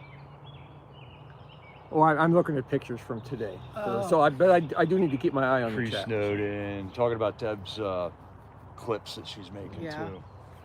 Yeah, Deb also does clips of all the phone calls that we've had. So you can watch the 5-minute video of one guy's phone call. Yeah, that I did know. Yeah, that's a nice way to get through it. Then the slow times, like right now, you don't got to watch us fumbling around with stuff. Yeah, we probably should be playing music. I was just thinking that. Well, we need Glenn here. Glenn, we need your tunes, man. Yeah, yeah. I don't know how to do that. I guess you just put it off over Bluetooth, Oh, right? here we go. Yeah. This is a prepaid debit call from Mark. an inmate at the Washington, D.C. Central Detention Facility. To accept this call, press 0. To refuse. This call is from a correction facility and is subject to monitoring and recording. Thank you for using Global Tel Link. Hello? Hey, Mark. Hello, Mark. Hey, how you doing? Is this Tina? Yes, it is. How you doing, Tina? I'm doing well. How are you? Uh, I know that's rhetorical. Yeah. We're out there, so it's greatly appreciated. I'm not there anymore. I'm at DC. Right. But Yeah. I heard you guys were out there, and I wanted to call and say thank you. And please don't give up on us. Oh, no. Oh, no, we're not. We're going to stay out here until every one of you guys are out. Yep. Awesome. Well, it might take a while. I was just sentenced to 6 years. So hopefully I get that pardon in 18 months, but Oh, that would be wonderful. That would be awesome. Yep. I think it that's would be. Yeah, I think a lot of that's going to happen in 18 months. Yeah, I do too. So make sure you vote for Trump. Make sure everybody does that you know. Oh, yes. Yeah, I don't know if you know it or not, the part of Pennsylvania where Lewisburg is now Lewisburg itself is pretty liberal because of the college, but the country and the rural areas in Union County and Lycoming County and Clinton County are really Trump counties. They're just it's Trump all over. Deep red. Yep. Yeah. I remember the bus ride into the prison, and I saw Trump signs everywhere, Trump written on roofs. Trump, you know, I mean, it's just Trump everywhere. Yep. And that's really all across the country. That's across the country. I came from Lewisburg to DC jail, and I was supposed to have sentencing the next day. Well, I got to the jail and they tested me for COVID and said I had COVID. I don't believe I did, but they said I was COVID positive. But my judge had just gotten back from vacation, and I was thinking to myself, man, I hope he rented a Winnebago and drove across country to see what the rest of America's like, because it's nothing like D.C. Every place else is 100% conservative unless you get up into the cities where they're actually brainwashing people. Yep. Right. You're right. You know, and I know Pennsylvania, we struggle because the whole rural part of Pennsylvania has to fight against Pittsburgh and Philly. Yeah. Well, that's pretty much that's kind of the case everywhere. Every state has to worry about their biggest city, and it'll be a red state except for that blue section, and somehow it's a blue state. I don't get it. I don't like it. I guess that's the electoral college aspect of it, or something. But I don't like it. It's the overstuffing of ballots at the ballot box on the local level. Right. That happens. Happened a lot in Pennsylvania. Happens more often than not. Yeah, and it did. Yeah. Well, I'll tell you what. Go ahead. No, go ahead. It's your time. I just recently read a book, recently finished a book rather, called The Big Fraud by Congressman Troy E. Mills, Nehls. And it's about election fraud. And I thought, and he was at the Capitol on January 6th. It was like his third day in office. And I thought that the book was going to be about that. So I started reading it, and it's a history lesson about all the fraud and all the presidential elections happening from day one of this country for the most part.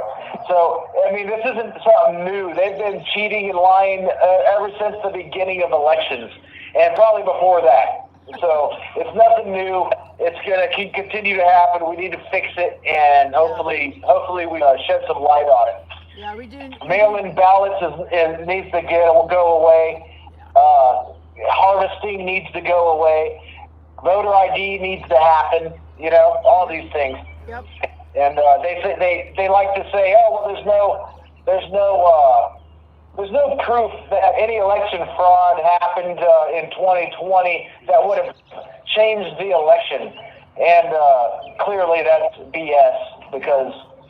They only say that because the judges refuse to review the evidence.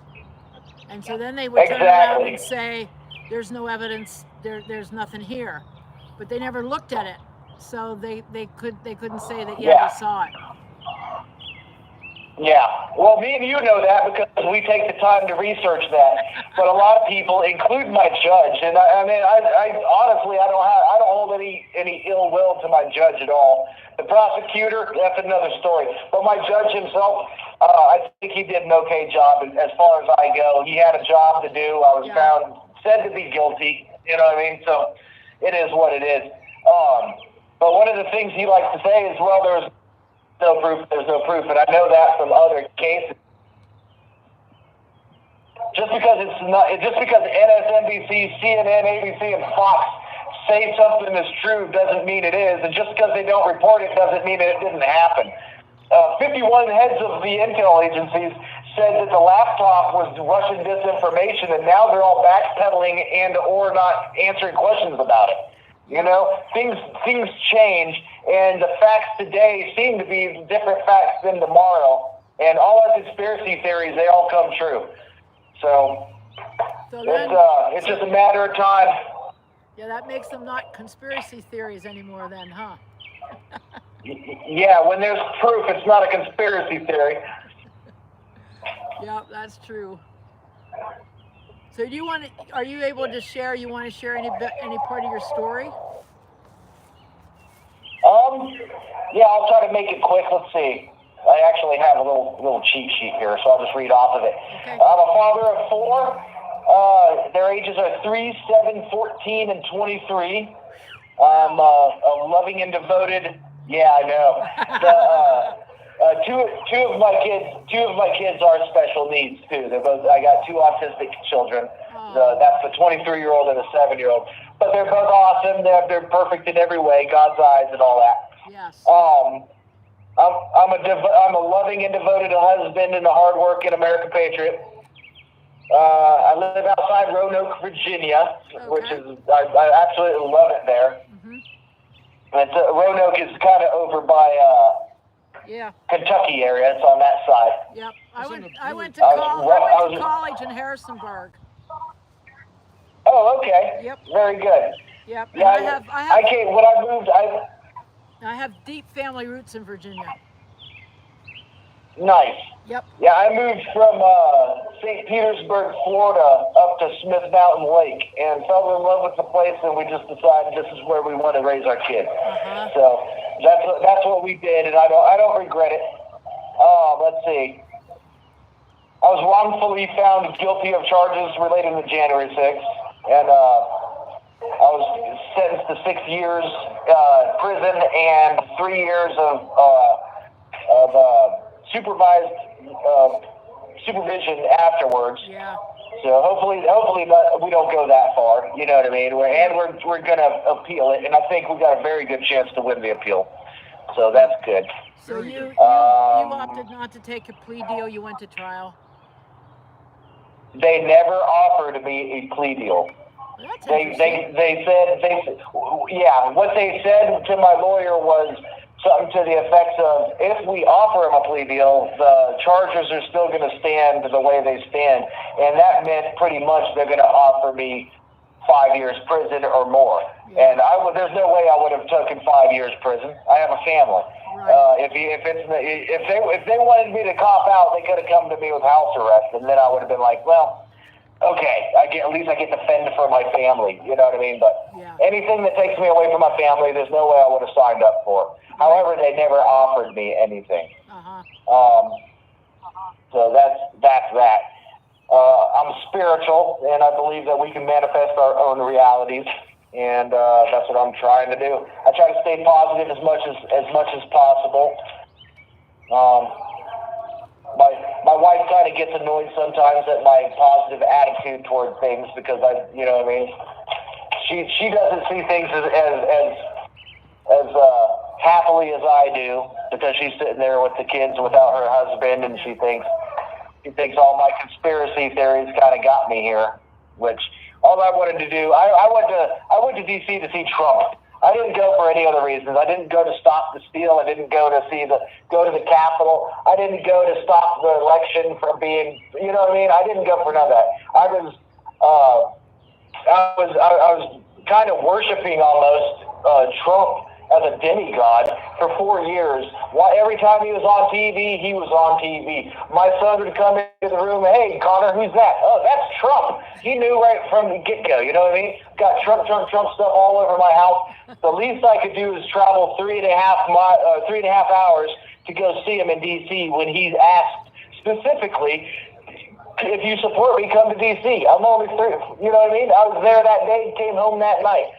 So I went there to see him. Everybody went to the Capitol, so I went to the Capitol. Whenever I go to concerts, I kind of wiggle my way up to the front of the show. That's kind of what I did. I didn't have anybody with me. I'm by myself, so I wiggled my way up to the front lines, and lo and behold, I got 6 years because of it. So that's pretty much my story. Yeah, the judge did let me out on bond. I was out for about 8 months before I lost in trial. The charges demand that I get arrested until sentencing, and that's why I sat here for 6 months until sentencing. And now I got 6 years. So I have about, total, I have about 8.5 months in already. And like I said, we're hoping for a pardon, and I think we're going to win in an appeal anyway. I don't know how long the appeal will take, but we got good grounds to stand on as far as that appeal goes. Are you going to be allowed? So to we'll have, see. Are you going to be able to be allowed to have information and get stuff like all the videos and stuff for discovery? You would say I should be allowed all that stuff, but I've yet to receive any of them. And that's not really anybody's fault other than my lawyer hasn't made sure that I got those. I don't know exactly why, but I haven't. Some people do have discs that they can put into a computer and view their cases and stuff like that. One of the things that I think is an appealable aspect of my case is the fact that the Brady versus United States says that I'm entitled to all evidence regarding my case, especially evidence that could exonerate me. Right. And we didn't get all that evidence. Nobody got all that evidence. Tucker Carlson and Fox News got more evidence than any of us defendants did. Oh, I know. What they did was they found things individually and said, this concerns your case, and the rest of it doesn't matter. And it does matter. Everything matters. And it's not up to them to decide what matters or not, but it's up to us. And unfortunately, we are in a position to where we have to defend our innocence, and they don't have to prove our guilt. And that's not the way America's supposed to be, but that's the way it is right now here in the federal system. So it certainly seems that way, that you're automatically guilty, and you all have been put in the position where you have to prove your innocence. Yeah, and it's very difficult being in D.C. here. The voters voted like 91% for Biden and like 96% for Hillary Clinton. Yeah. They hate Donald Trump. And not only that, but I was thinking, and I've been told that this is not the case. However, it doesn't make sense that it would not be the case. For 7 years, the FBI has been putting labels of domestic... You have 1 minute remaining. ...domestic terrorists as on conservatives. And for anything as simple as having a Galveston flag license plate, from having a prepaid cell phone, from being a homeschooler, from speaking up at teachers' unions, you know what I mean? So now there's a label, a little sticker on their folder saying possible terrorist. Now, do you think those possible terrorists are in federal, in the pickings for a federal jury? I don't think so. I think they sifted out the conservatives to make sure that it was more liberal. Yeah. And here we are getting found guilty on charges that were proven not guilty. That's my case anyway. They're going to cut us off. Thank you guys very much for being out there. You're welcome. I love you. Keep the faith, and I will try to call more often. Okay. Thank you very much. Tell anybody that's in that prison that we say hello and we Thank you for using Global Tel Link. I was trying to get him to be quiet so I could get his gifts and go, and Deb usually he kept throws it talking. right up there. She seems to know. Yeah. Yeah. I'll see if she put that. She does. She's got all the info. She's pretty amazing.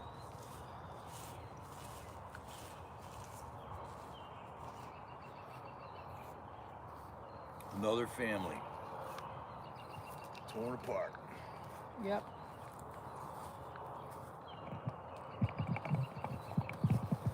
Yep. Well, it's another She put it on the J. chat. Did Yeah, she? right. Good. Another J6er who has special needs kids. 4 kids with autistic. Yeah. 2 of them are autistic, and disabled kids. Justin has a special needs kid. Yeah. There's an awful lot of those. Justin's special needs kid had cystic fibrosis, Really? and they just put a feeding tube in.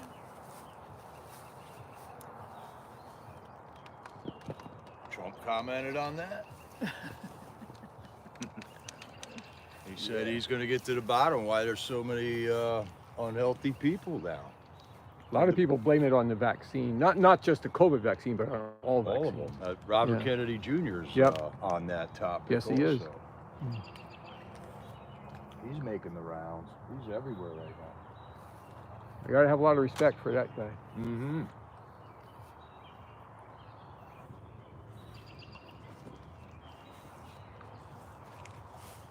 Who was the last speaker? Somebody just asked on the chat. Mark Maley. That's Mark. Maley. I don't think we could hear you. Oh, it's Mark Maley, or Marcus Maley, M-A-L-Y.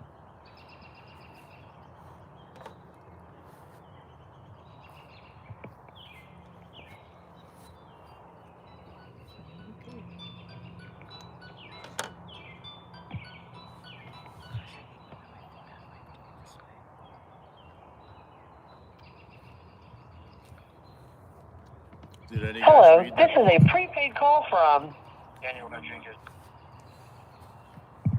an inmate at the Washington, D.C. Central Detention Facility. To accept this call, press 0. To refuse, your current balance is $27.91. This call is from a correction facility and is subject to monitoring and recording. Thank you for using Global Tel Link. Hello? Hey, Daniel. Hey, Daniel. Hey, who's this? Is this Tina and Roy? Yes, it is. It's Tina and Roy and Steve.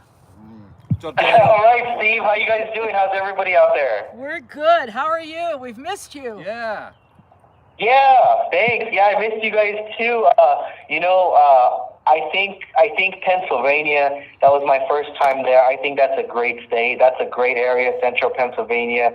There's a lot of good patriots out there, and I enjoyed my stay. Believe it or not, just because of all the support and all the love and everything that I encountered there. So I like to tell you all thank you so much. I don't know if I'll be going back that way, but for now I'm right here in D.C. Yep, I know.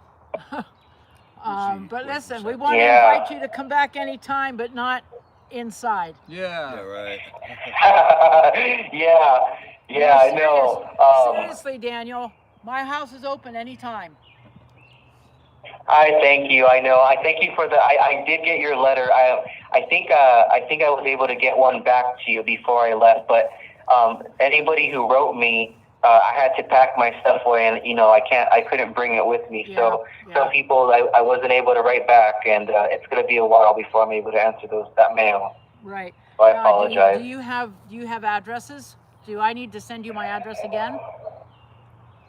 Yeah, I mean, if anybody wants to write me here in DC, you can write here. It's to any of us here. The address for everybody here is we're in CTF, DC Central Detention facility.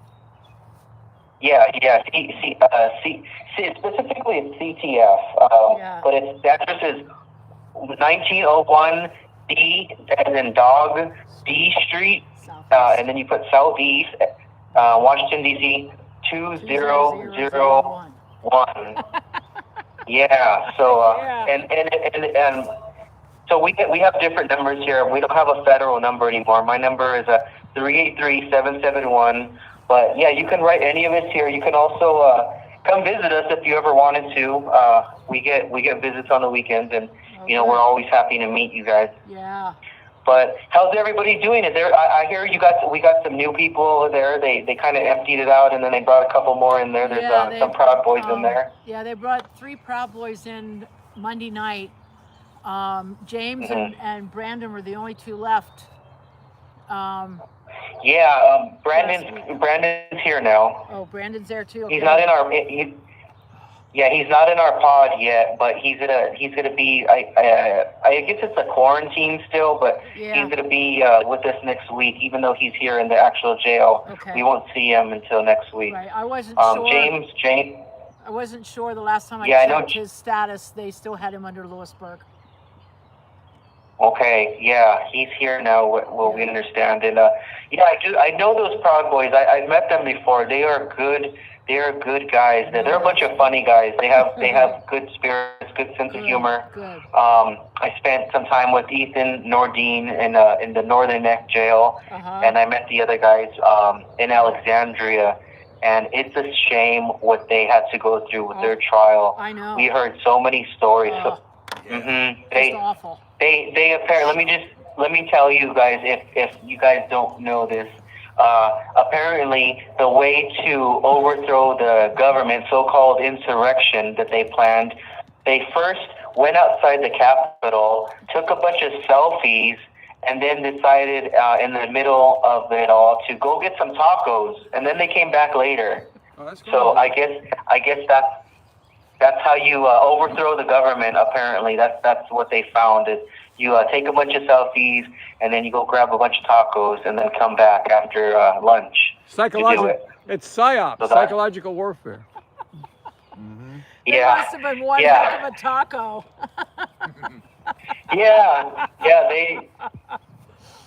That's what they said. They said if we're gonna do this, we better go get lunch first. Yeah. So I don't know. It's crazy. It's unfortunate. I can't say that I've been to trial, but it just seems like it's so hard to get a fair trial in DC. We see what Trump is going through. Yeah. President Trump himself has to go through these terrible things, convicting him from something in the 1990s. But yet, what about Tara Reid, the one that accused Joe Biden of sexual misconduct? And I know. I don't know what's going on, but do you hear? I mean, I know you guys know about all the corruption with the Biden family, but or is there any headway? Are more people talking about this? Oh yeah. Yeah, they're talking, but that seems to be about all they're doing. I know. It's just talk. It's talking. A lot of people wonder why the FBI, they call it slow walking this whole investigation. Well, they're not. They're not slow walking it. They know what's going on. They're not investigating it because they're involved in it. They already know what's going on. Yep. And there's a lot of people that don't realize that. That when Joe Biden was still the vice president, he had something to do with opening up an FBI office in the Ukraine. So it goes way back to then, all these top secret materials, back when he was a senator, and he's done far worse than Trump ever did. They're a crime family, and it's a shame because who's going to actually go after these people? They're so high up, they may not be above the law, but they're sure out of reach of the law. Same with the FBI, who's going to arrest the FBI? Yeah. I once mentioned it in a jail one time. Hey, you ever get any FBI in here? And the guard laughed. He said, "Who's going to arrest the FBI?" Yeah. Let's hope we see that and coming. It's terrible. Yeah, I know. At least yeah. Yeah. Yeah. When you left Lewisburg, Daniel, did they let you keep all your letters and stuff, or did you have to? Well, they don't let you travel with. They don't let you take anything with you. You have to pack it all up. Yeah. And whatever you. So let me tell you this. They had whatever you wore when they came to get you on the bus or the van. It was a van in this case. whatever you were wearing, it got thrown out. It didn't matter if you were wearing a brand new pair of socks or brand new anything. It got thrown in the trash. Then they gave you a new outfit for the 3-4 hour ride to DC, whatever it was. Brand new white T-shirts, brand new pants. Everything was brand new. You could tell by the smell and the creases, and it was all brand new. Then when you got to DC, they threw that in the trash, and then they gave you a different uniform. Just total waste, government waste. That is taxpayer money, and they're changing you from one set of clothes to another just for the drive in the van, and then they throw it away. Wow. And I can't keep anything. Yeah, so everything got packed away. I wasn't sure why they were moving me, but I guess Yeah, my 15th thing is a Wednesday. so I need I go Wednesday. so I need to write you. I need to write you back. I'm sorry, my phone's breaking up. Yeah. Say it again. So I need to write you and send you my address again then, I guess, huh? Yeah, write me and send it to me again. That's what I was asking. I should be here for a little bit. I don't know what it is. I think maybe the last letter you sent from Lewisburg I did not get. I haven't gotten anything since before you left. And I had mailed one to you. I don't know if you got that one, but I haven't gotten it back, so I'm wondering if maybe you had gotten that. Yeah, I at one point somebody sent me. I got some mail here from Katy, Texas. Her name is Allison, and she's been writing me for quite a while. But I ended up getting 3 letters at once from her because I guess it just kept getting sent back, and so we don't know when our mail goes out. You know, we could put it in the mailbox, but who knows when they empty that out and when they send it off. So it takes quite a long time sometimes, unfortunately. Some people were getting mail 3 months late. I remember hearing one time. Yeah. And we also send mail out that never gets there. I've sent a personal friend of mine back home in California a letter that he never ever got, and I don't know whatever happened to that mail. Yeah. So when you're in jail, you have no idea. You can't get an answer or anything. So now Lewisburg was pretty good. There was 3-day turnaround time from the time you guys wrote, put it in the mail. I would get it in 3 days. Okay, yeah. So, where we were in Lewisburg, there, the guards, they were very respectful. They were very professional.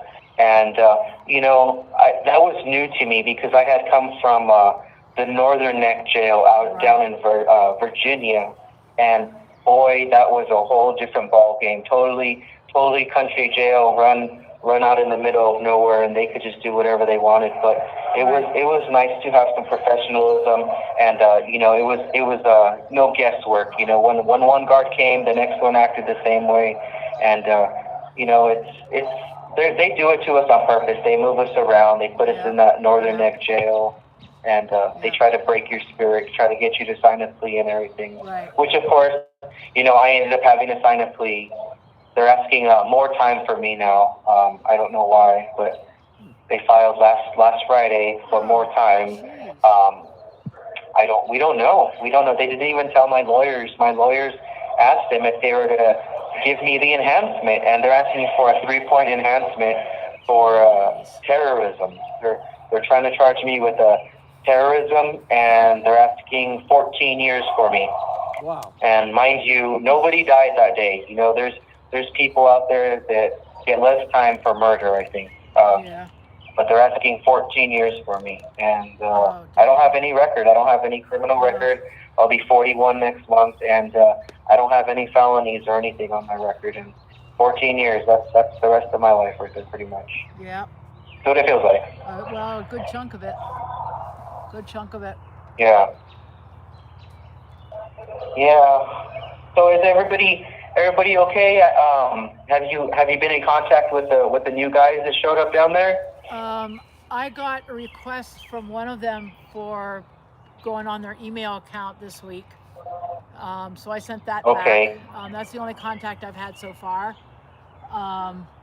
Okay. And I sent an email to James earlier this week, so I'm assuming he's still in Lewisburg, but I guess Brandon is not. I don't know. I think James might be in a solid lockdown, and he might have gotten in trouble for something. So no. he might not have. Yeah, he might not have I don't think he has access to the phone right now. Oh yeah. It's the rumor. I wonder if that happened after he emailed me, because that was Tuesday. I got that. Yeah. So anyway, all right. Well,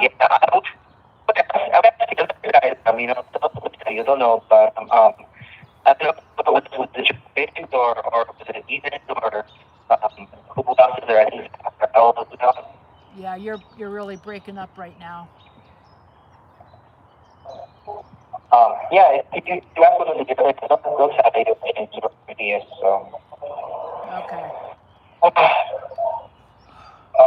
Yeah, sorry, phone sounds like it's breaking up right now. Yeah, I'm in the best place for a signal. Sorry. It's not your fault. It's not your I heard fault. are they still letting you on the grounds or no? I heard they didn't let you guys on the grounds anymore. We got kicked off, so we're broadcasting from an undisclosed location. Okay, good. And so far we've been left alone. Yeah, I know they do it out here in DC, and they get a lot of protesters sometimes. Not every day, but I don't know if they're paid protesters or what, but sometimes they just go out there and they like to cause a lot of... You have 1 minute remaining. They probably are paid protesters, and we don't want that here because we want the clarity of the communication to go out to the live stream. Deanna, can you give them your gifts and go? Deb's probably got it. Right now, I don't have a gifts and go. I'm thinking about starting one. You know, I did lose everything, so I don't know if I'm going to start one. But right now, I don't have one, and I think I should because they're asking for $98,000 fine for me for some reason. But right now, I don't. I just want you guys to all pray for us, pray for the nation, pray for those in authority. Our prosecutors, our judges, soften their hearts, and we need to pray for the healing of this nation. So, amen. God bless you all. Thank you all for your support. It's going to hang up right now. Appreciate you so much. Love you all. Thank you for all your letters and commentary and prayers and everything. Love you, Daniel. Daniel, we love you too. Okay, everybody. Thank you for using Global Telling.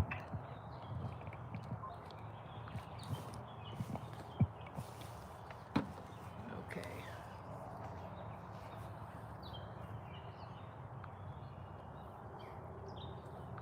So was he sentenced and now they're asking to add on more time? No, he hasn't been sentenced yet. Oh, okay. They're just looking to up that point Yeah. equation that they use. Hello. This is a prepaid debit call from Barry Ramey. I was going to say probably Mary. an inmate at the Washington, D.C. Central Detention Facility. To accept this call, press 0. To refuse. This call is from a correction facility and is subject to monitoring and recording. Thank you for using Global Tellink. Hey, Peter. Hey Barry, how are you doing? Hey, Barrett. Hey. Good. How's everyone doing tonight? We're doing well. There's 3 of us out here. I'm out here. Roy and Jericho Steve are out here.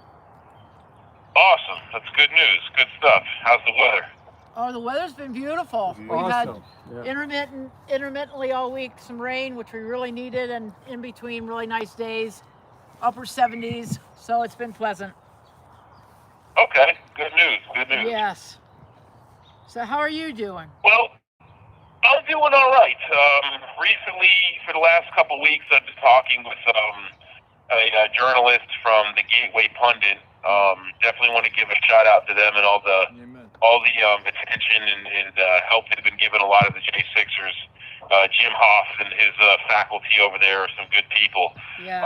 But right now, we're working with them, and I'm working with them not only about the situation with the J6er, quote unquote, Josiah Kenyon, but a few others.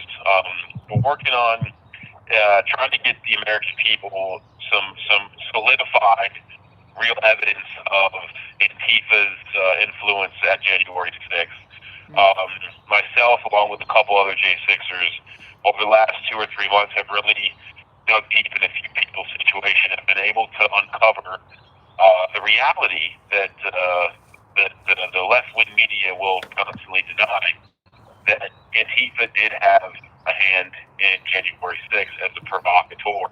Yeah. And the case of Josiah Kenyon is a big case, because with that one in particular, we have his now made public statements that he made to the FBI, stating that he was anti-Trump, he's pro-communism, pro-Antifa, affiliated with Antifa, and specifically went to January 6th to be a provocateur and in hopes of getting Trump supporters shot. My personal belief, he was successful because we did have a January 6er who was shot. Her name was Ashley Babbitt. Yes. She was an Air Force veteran, and she honorably served this great nation. And she was a patriot, and she is no longer with us.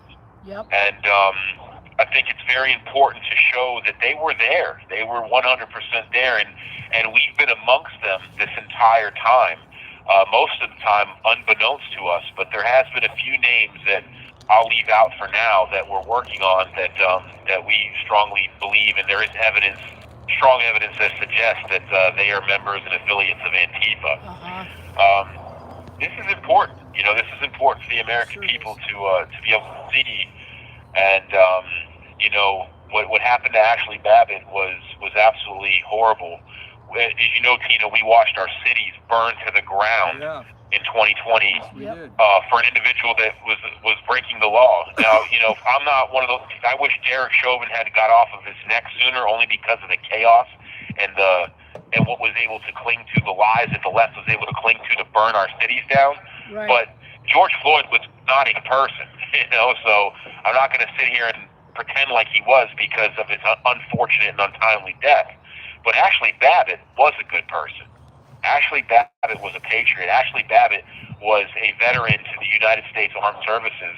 Yep. And what happened to her is terrible. And instead of exacerbating the situation in the media like they did with George Floyd, they suppressed it, spun the narrative, lied about the circumstances, and nothing is currently being done about it. And so my goal is to literally expose every one of these sons of bitches that I can, and so the American people can see. Yeah. Now, has there been a concern that there's been they've been acting as informants on the inside among you guys? It's always possible. I'm one of those people that will not speculate. I don't get involved with conspiracies and all that stuff. So I don't have any solidified proof, but is it highly likely? Yes, it is. And let me give you an example of why. Josiah Kenyon, the prosecution in his case suggested 109 months in his sentence. Once it came out, it was public information that Josiah Kenyon was an Antifa affiliate, was anti-Trump, pro-communism, and went to the Capitol to get Trump supporters shot. Now, mind you, these are his own words, solidified in his briefing as public information. They argued and lobbied against their own recommendation of 109 months and only wanted 6 years from him at his sentencing. When has the prosecution argued for a lighter sentence for any of us? Yeah. In fact, when it comes to Robert Lego Man Morris, another proud veteran, another patriot, he got 66 months, and the DOJ is threatening to appeal his sentence. So it's quite odd. So is it likely that they are?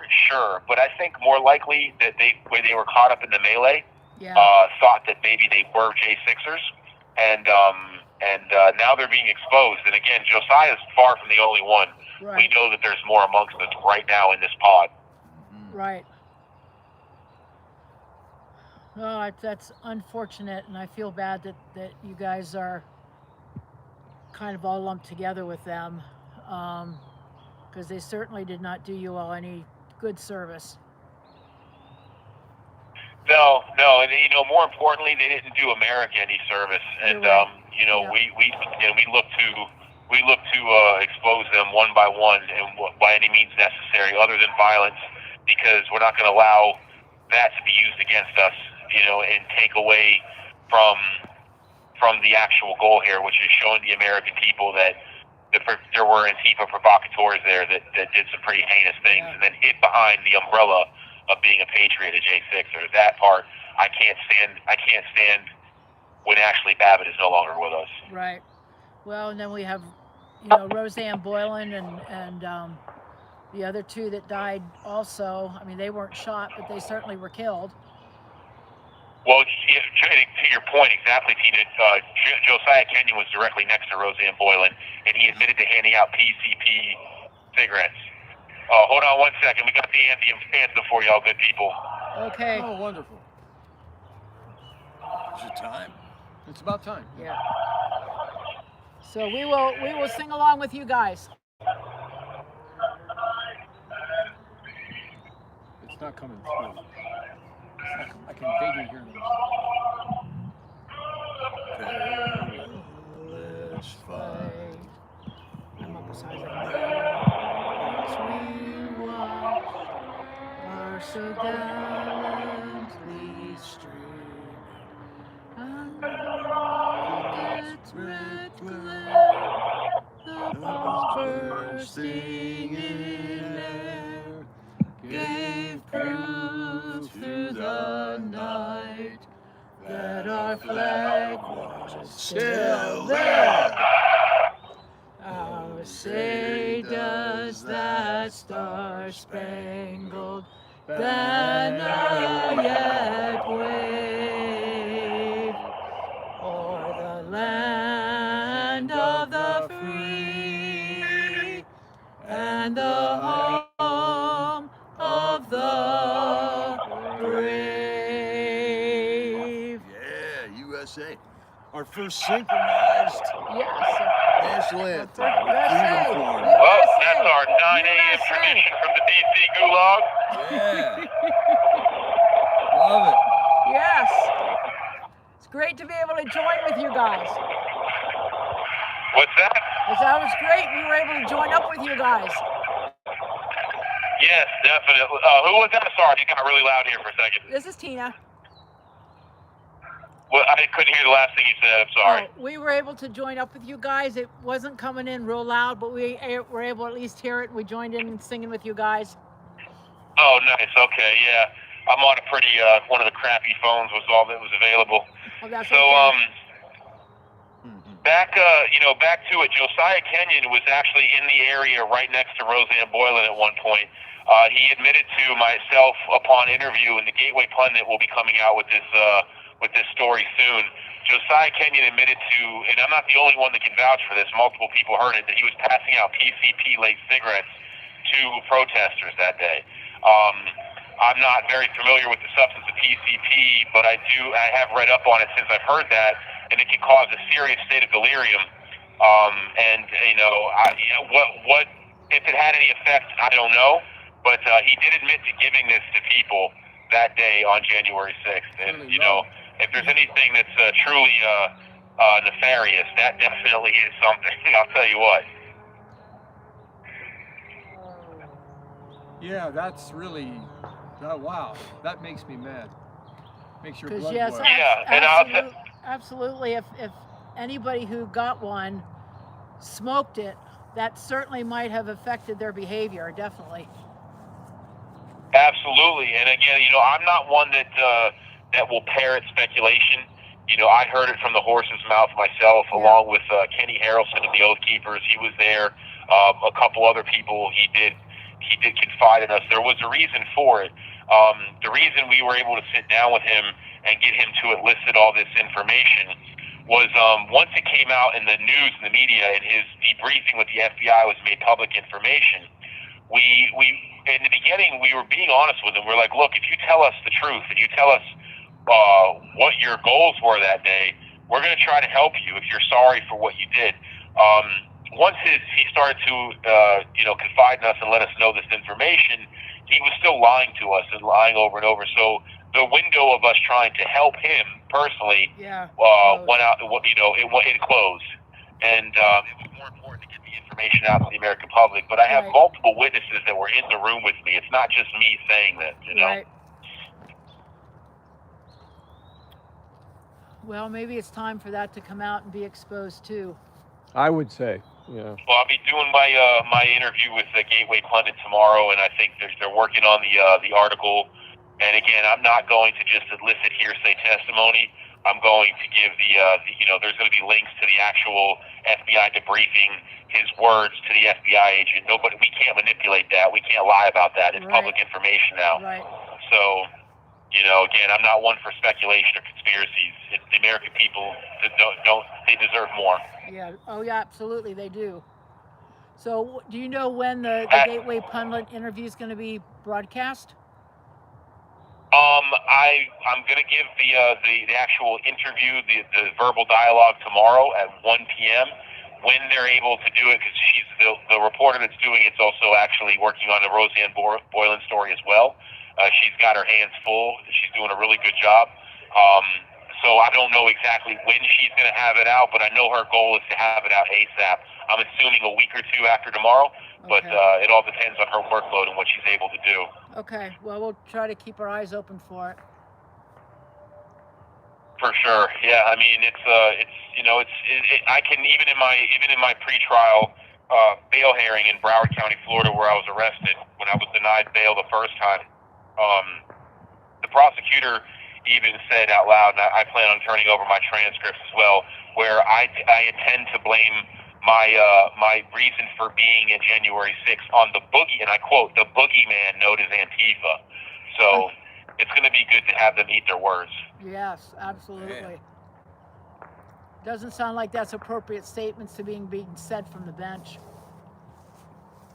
Yeah, well, that was the prosecutor, but yeah, 100%. They're, if they're not complacent in it, they're just completely ignorant. Yeah. But I think that as we see our clear and uncut two-tier justice system, it's okay to torch police cars and injure police officers if you don't like Trump. But if you do and you get into a scuffle with police officers, then you're a freaking murderer in some cases. It's ridiculous. And it doesn't matter whether it was a scuffle like that or somebody came to the defense of another patriot being beaten up by police. It was still considered an assault. Yeah. You have 1 minute remaining. Make no mistake about it, you will see on the West Side Terrace, the video will be released soon if it isn't already out there. We were singing the national anthem when they started throwing concussion grenades and pepper bullets and rubber bullets at our heads. So, it wasn't that we just went up there to battle with police. But that was our 1 minute warning. Thank you guys. Again, a special shout out to the GatewayPundit.com and Jim Hoff and all those good people. If anyone wants to follow me or get in touch with me, they can do so on Truth Social and Twitter at @Osprey_Sensei. Thank you, Tina and Roy and all you guys, man. I appreciate what you're doing out there. You guys are patriots. You're welcome. We'll be out here till y'all are done. All right. God bless you all, and God bless the USA. Yeah, God bless you too, bud. All right. If there's anyone from Lewisburg listening, man, thank you guys for treating us J6ers pretty well. We've been treated pretty bad at other places, so Lewisburg was pretty good to us. I'm glad to hear that. Yeah, we're glad to hear that, Barry. All right, guys. God bless you all. Yep, we'll talk to you Good, later. Barry. Yes, ma'am. Yep. Cheers. Yep, bye-bye. Thank you for using Global Telling.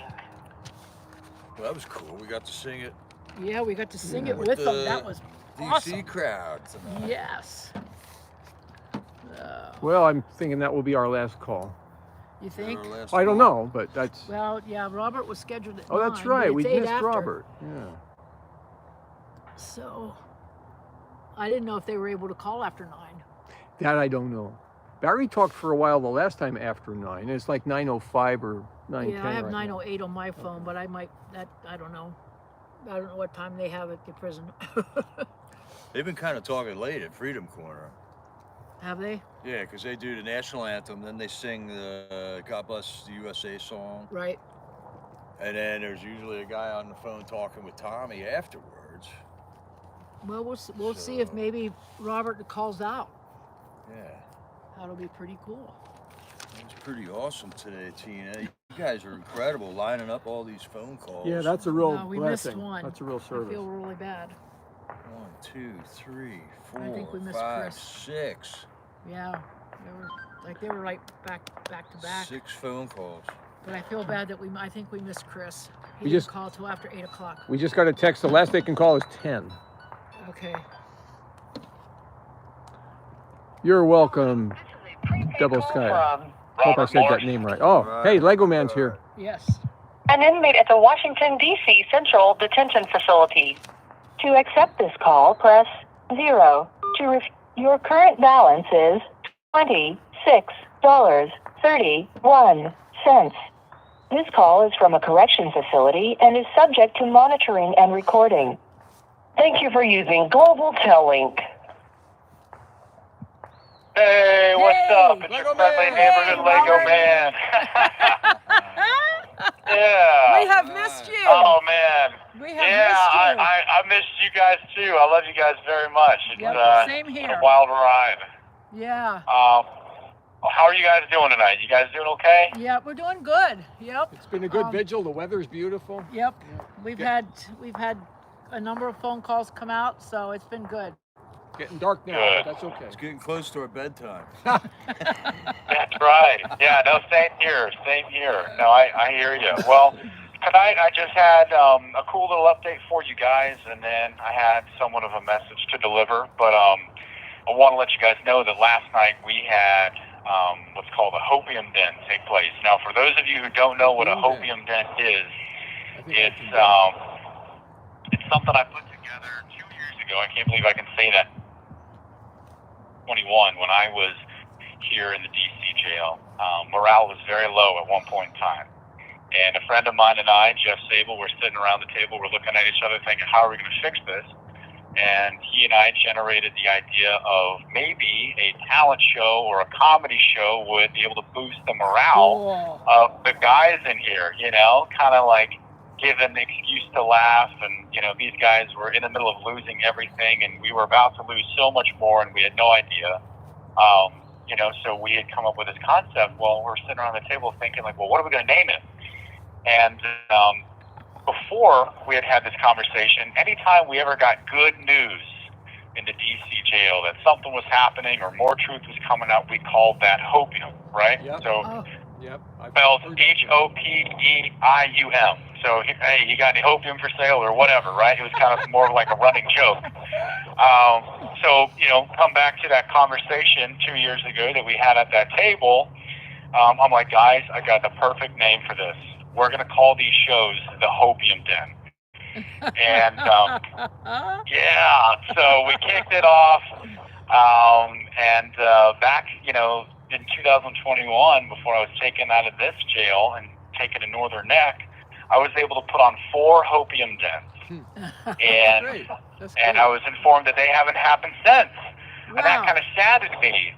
So when I found out that I was coming back here, in my mind, I was like, okay, I'm going to make a little secret goal of mine to bring back the Hopium Den, you know? Yeah, That's so it was really awesome. cool. So I accomplished my goal last night. I got to work the minute I got here. I'm like, guys, you know what we need, right? And they're like, what's that? I'm like, dude, we're going to have to do another Hopium Den. So Hopium 5 happened last night. And not only did I accomplish my goal and the Hopium Dens are back, but they're better than ever. Honestly, last night might have been the best. Yeah. We had 5 acts. Oh, yeah, dude. This whole place was rolling with laughter. It was hilarious. And you know what else, too? I kicked off the Hopium Den just like I kicked off the first one 2 years ago by singing the song from Mulan, I'll Make a Man Out of You, in front of everybody and getting the whole crowd to chant the words, be a man. It was absolutely hilarious. Got everybody revved up. Everybody was having a good time. And, yeah, so I wanted to update you guys that the Hopium Dens are back. I'm That's happy to bring a awesome. smile to people's face. I couldn't have done it without all my friends that are here, though. So this wasn't, you know, just a me thing. It was a group effort as usual. But I wanted to give you guys an update, and it kind of leads into what I want to talk to you guys about tonight. So when I found out that I was heading here, that's the first goal that I had was we got to have the Hopium Dens, you know. And I was so I had a mission, right? I had something that I needed to accomplish with the time that was given to me. And I think that's kind of the moral of what I want to explain to you guys tonight, is to have a mission, right? Have a reason for your days. Amen. And I think so many people don't have a mission, especially in jail or in prison, and that's why so many inmates resort to self-destructive tendencies and or violence, because they can't figure out anything better to do. There's so many people within this broken justice system, this broken correctional system, that have so many God-given talents that are going to waste because they don't have a purpose, they don't have a mission, right? And so what I would like to recommend to all of those listeners that are out there, first of all, thank you for tuning in, and thank you, Tina and Roy, and all those Patriots out there that are facilitating this call, and also for the lovely lady Laura, who's stopping all the trolls on the feed from showing up. I know she's working really hard too behind the scenes. But what I want to advocate for all of your listeners is to go out and buy, not just read, but buy Viktor Frankl's book, Man's Search for Meaning. You're going to read the testimony of someone who was in the Nazi concentration camps, who found his meaning in the middle of hell. And one of the best lines out of this book, called A Man's Search for Meaning, is, with a good enough why, you can bear any how. I'm going to say that one more time. That's good. With a good enough why, you can bear any how. And so that leads me to believe that if you have a good enough purpose, if you have a good enough reason, if you have a good enough mission, right, then you can bear anything, any kind of weight, any kind of burden. Absolutely. And so that leads me to what I want to bring up tonight, is right now, today, this very moment, there is no better time to be alive, because we have a country to save, ladies and gentlemen. Well said. Yes, we Amen. do. Yes, we Amen. do. Yes. So therefore, with that in mind, every action we take from here on out now has that timeless significance of the ages, purpose, or as Viktor Frankl puts it, meaning. And each of us have a responsibility to this country as her citizens, especially if we claim to love this place. Right now, we know that this ship is sinking. You know, the water's up to our knees at this point. We're taking on water like never before. Yeah, we are. What are we going to do? Just sit and talk about the water and even start fishing in it, right? Or are we going to do something about it to save the sinking ship? Start okay? bailing. So, you know, like I've said before, you know, within the preamble of our Constitution, it's always been the responsibility of we the people to ensure that this country will survive with the Constitution at its helm. So each of us have a responsibility to make each day, each decision count from here on out. We can dedicate ourselves and our God-given gifts to the greatest cause man can have, rescuing their home. There's nowhere to go when America dies. No. There's That's nowhere right. to run to. Other countries come here when things go to pieces in their home. They come here to try to find a better life. If this city on a hill's light is extinguished, the whole world is swallowed by black darkness.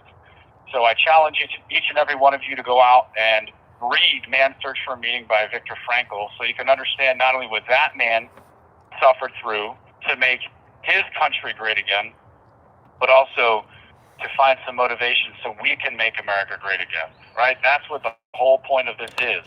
Each and every one of us can do this. Yeah. God bless Donald Trump for what he's done and what he's sacrificed for this country, but he's just one man. The whole point of draining the swamp and making America great again doesn't just fall on him, it falls upon all of us. Yeah, it's And I everybody. think we're starting to see this develop, but for those of you that can listen to my voice, so many people have worked so hard to give us the nation that we enjoy. We owe it to them not to fail them now. So if we put our mind to it, just like I put my mind to it with the Hopium Den, we will succeed. If I can pull off a Hopium Den in the middle of jail after everything we've been through, then the American people, after everything we've been through, all the gallantry and all the heroism that our fathers and mothers have shown us in the past, we have no choice but to succeed. We are entitled to overcome, ladies and gentlemen. Yeah. So We are. wanted to share that with you, that all evil needs to succeed is for good men to do nothing, that we are not descended from fearful men. I think that if we really do take our faith and conviction seriously, we recognize that Christianity is not for the couch, it's not for cowardice, Never. and in fact, I think God hates the coward. And Yeah. so if we really do believe in a Lord and our God, we also have to remember that our God is a warrior God. He was compared to the Lion of Judah, which Yes. out of the 12 tribes of Israel was the warrior tribe. So to hide behind Jesus or to claim that we're pacifists or to claim that there's nothing worth fighting for, I think that is not only sacrilegious to our country, but it's sacrilegious to our faith. Because we didn't get this country by backing down, and everyone who carved out this piece of land for us, because of our Creator and the way that those men were inspired to give a better home for their children so they could worship our God the right way. Yeah. Man, we fail them if we think that we can hide behind a couple of books and a couple of prayers, man. I think, just like I've said before, that, having faith is good, right? But faith without works is dead, right? That's Just like right. it says in James, Yep. You claim you have faith, okay, cool. I will show you that I have faith by my deeds. Yep. So if we believe in this country, if we believe that, we want a better future for our children, then we must work for them to have a better future. That's what it boils down to. Yep, Last that's but not right. least, Yep, that's right. Good word, brother. And Robert, I'd like to oh, add, thank you very much.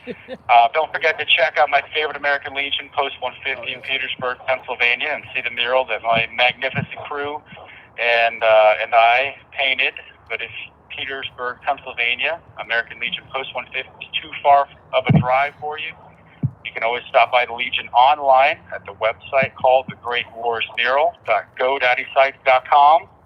And I'm very confident that the best is yet to come, ladies and gentlemen. Amen. And I want God to bless each and every one of you and give you the courage to stand firm, just like so many individuals in the Bible decided to do. There's Yep. very few cowards in the Bible, but very many courageous men and women, and that's why their names are remembered forever. Yep. So Amen. I believe, I have faith, but like I said before, faith without deeds is dead. But you guys give me hope. The fact that you're out there spreading awareness, doing what you're doing, man, that's the most encouraging thing. And to have an outlet to speak the truth and to talk to the outside world in the middle of all the ways that this tyrannical government is trying to ruin our lives, man, you guys accomplish so much more for us than you recognize. And I can't wait to tell you more when I'm free and give you a big hug when this is all over with. Yeah. You definitely earned it. Absolutely. Absolutely. Oh, yeah. We've got some wild stories to tell you. Oh, yeah. We'll all have a lot Yeah, of stories. we will. We'll all have a lot of Yeah. stories. To share Oh, with yeah, you. yeah. Yep. So, But no, I'm grateful for you guys. You guys are incredible people. I'm glad that you guys got to hear the national anthem be sung from the DC Gulag. yeah, we And, sang along. Oh, I know it. I know you did. Oh, you guys are incredible, man. No, I thought about it before that, man, if there was any way that I was going to go to jail, because I definitely wasn't headed in any direction to go to jail or do any time or anything like that. This is the only reason why I think anybody should go to jail, is standing up for what you believe in and trying to rescue a sinking ship of a nation. So, though it's been an arduous journey, you guys have made it much easier. And so you guys deserve a lot of credit. And I hope you go to sleep tonight understanding that we are very thankful for all that you do for us out there. We believe, a lot of us in here believe, that right now we're in an information war. A lot of the truth is hidden from us. You guys are ambassadors of the truth. So don't stop, right? Nope, we're not planning on it. Oh, I know it. Yeah, we actually had a conversation earlier about how there's very few people in Lewisburg that are Jan 6ers, and there's nobody that are Jan 6ers in Northern Neck, and yet both of those vigils are still kicking. Like, how cool is that, man? So this I'm telling you, dude, this is like a nationwide thing. People are waking up, dude. The jig is up, man. Yeah, the jig is The up. jig's up. The jig is Yeah. up. And now we're unplugging people out of the matrix every single day, you Yeah, know? yeah. Robert, Yeah. I have a question. Do you need me All to right. send you my address again? You have 1 minute remaining. You know what? Yeah, I will take your address. There's rumors that I'll be leaving soon, but I'd be happy to take it. Okay. So if I send it to you, memorize it? Well, maybe you could enlist the help of V. Heather, or perhaps somebody that's connected to me that might be watching this feed live right now, and we'll make that happen. Yeah, I'll send it to you. Do you don't know where you're headed? I believe Pennsylvania, either Loretto or Fort Dix, one of the two. Well, Fort So Dix. Yeah, Fort Dix isn't in Pennsylvania though. Right, but it's close enough. I'm not going to California, which is good. So No, that's Well, right. yes, that's. I got to stay close to my people. Yeah, we can be thankful for that. Yeah. So, all right. Well, Yeah. I'll put something in the mail. I wasn't sure you were out of isolation or solitary or whatever they had you in when you got there. I'm here with the boys. Well, hey, this has been your friendly neighborhood Lego man. Have an excellent Saturday evening, and thank you guys for tuning in. God bless you guys. Thank you for using Global Towing. Love you guys. Yeah. Love you. Amen. Yeah. Okay. How about that? About that. That's pretty awesome. Yeah, that was probably our last one. But we don't know. 5, 6, 7 phone calls. 7 phone calls. Great. Yeah, that was awesome. All right, thanks for hanging with the Patriots. We're just part of the action here. You guys at home watching this, getting all them links from Deb for Freedom and Diane. That's all part of the wheels and the machine of getting this country back. Like Robert says, we need a mission. We got a mission. We got the ultimate mission here. And you guys are helping us out with all of that. If there's any way you can find yourself to help out, that's up to you to determine where you fit into all this. I couldn't have predicted what we'd be doing a year ago here. Oh, no. And none of us knew that we would January be even. doing this, but it is doable. Let the Lord lead the way, and He will open doors for you and grant you the courage and perseverance to continue on this every day. I thought this would have been over long ago, but it's not. It's a long battle. Long battle. And we appreciate you guys at home tuning in with us, keeping tabs on all these guys in the prison as they're moving them all over the place. And we got to call attention to the outrage that is happening.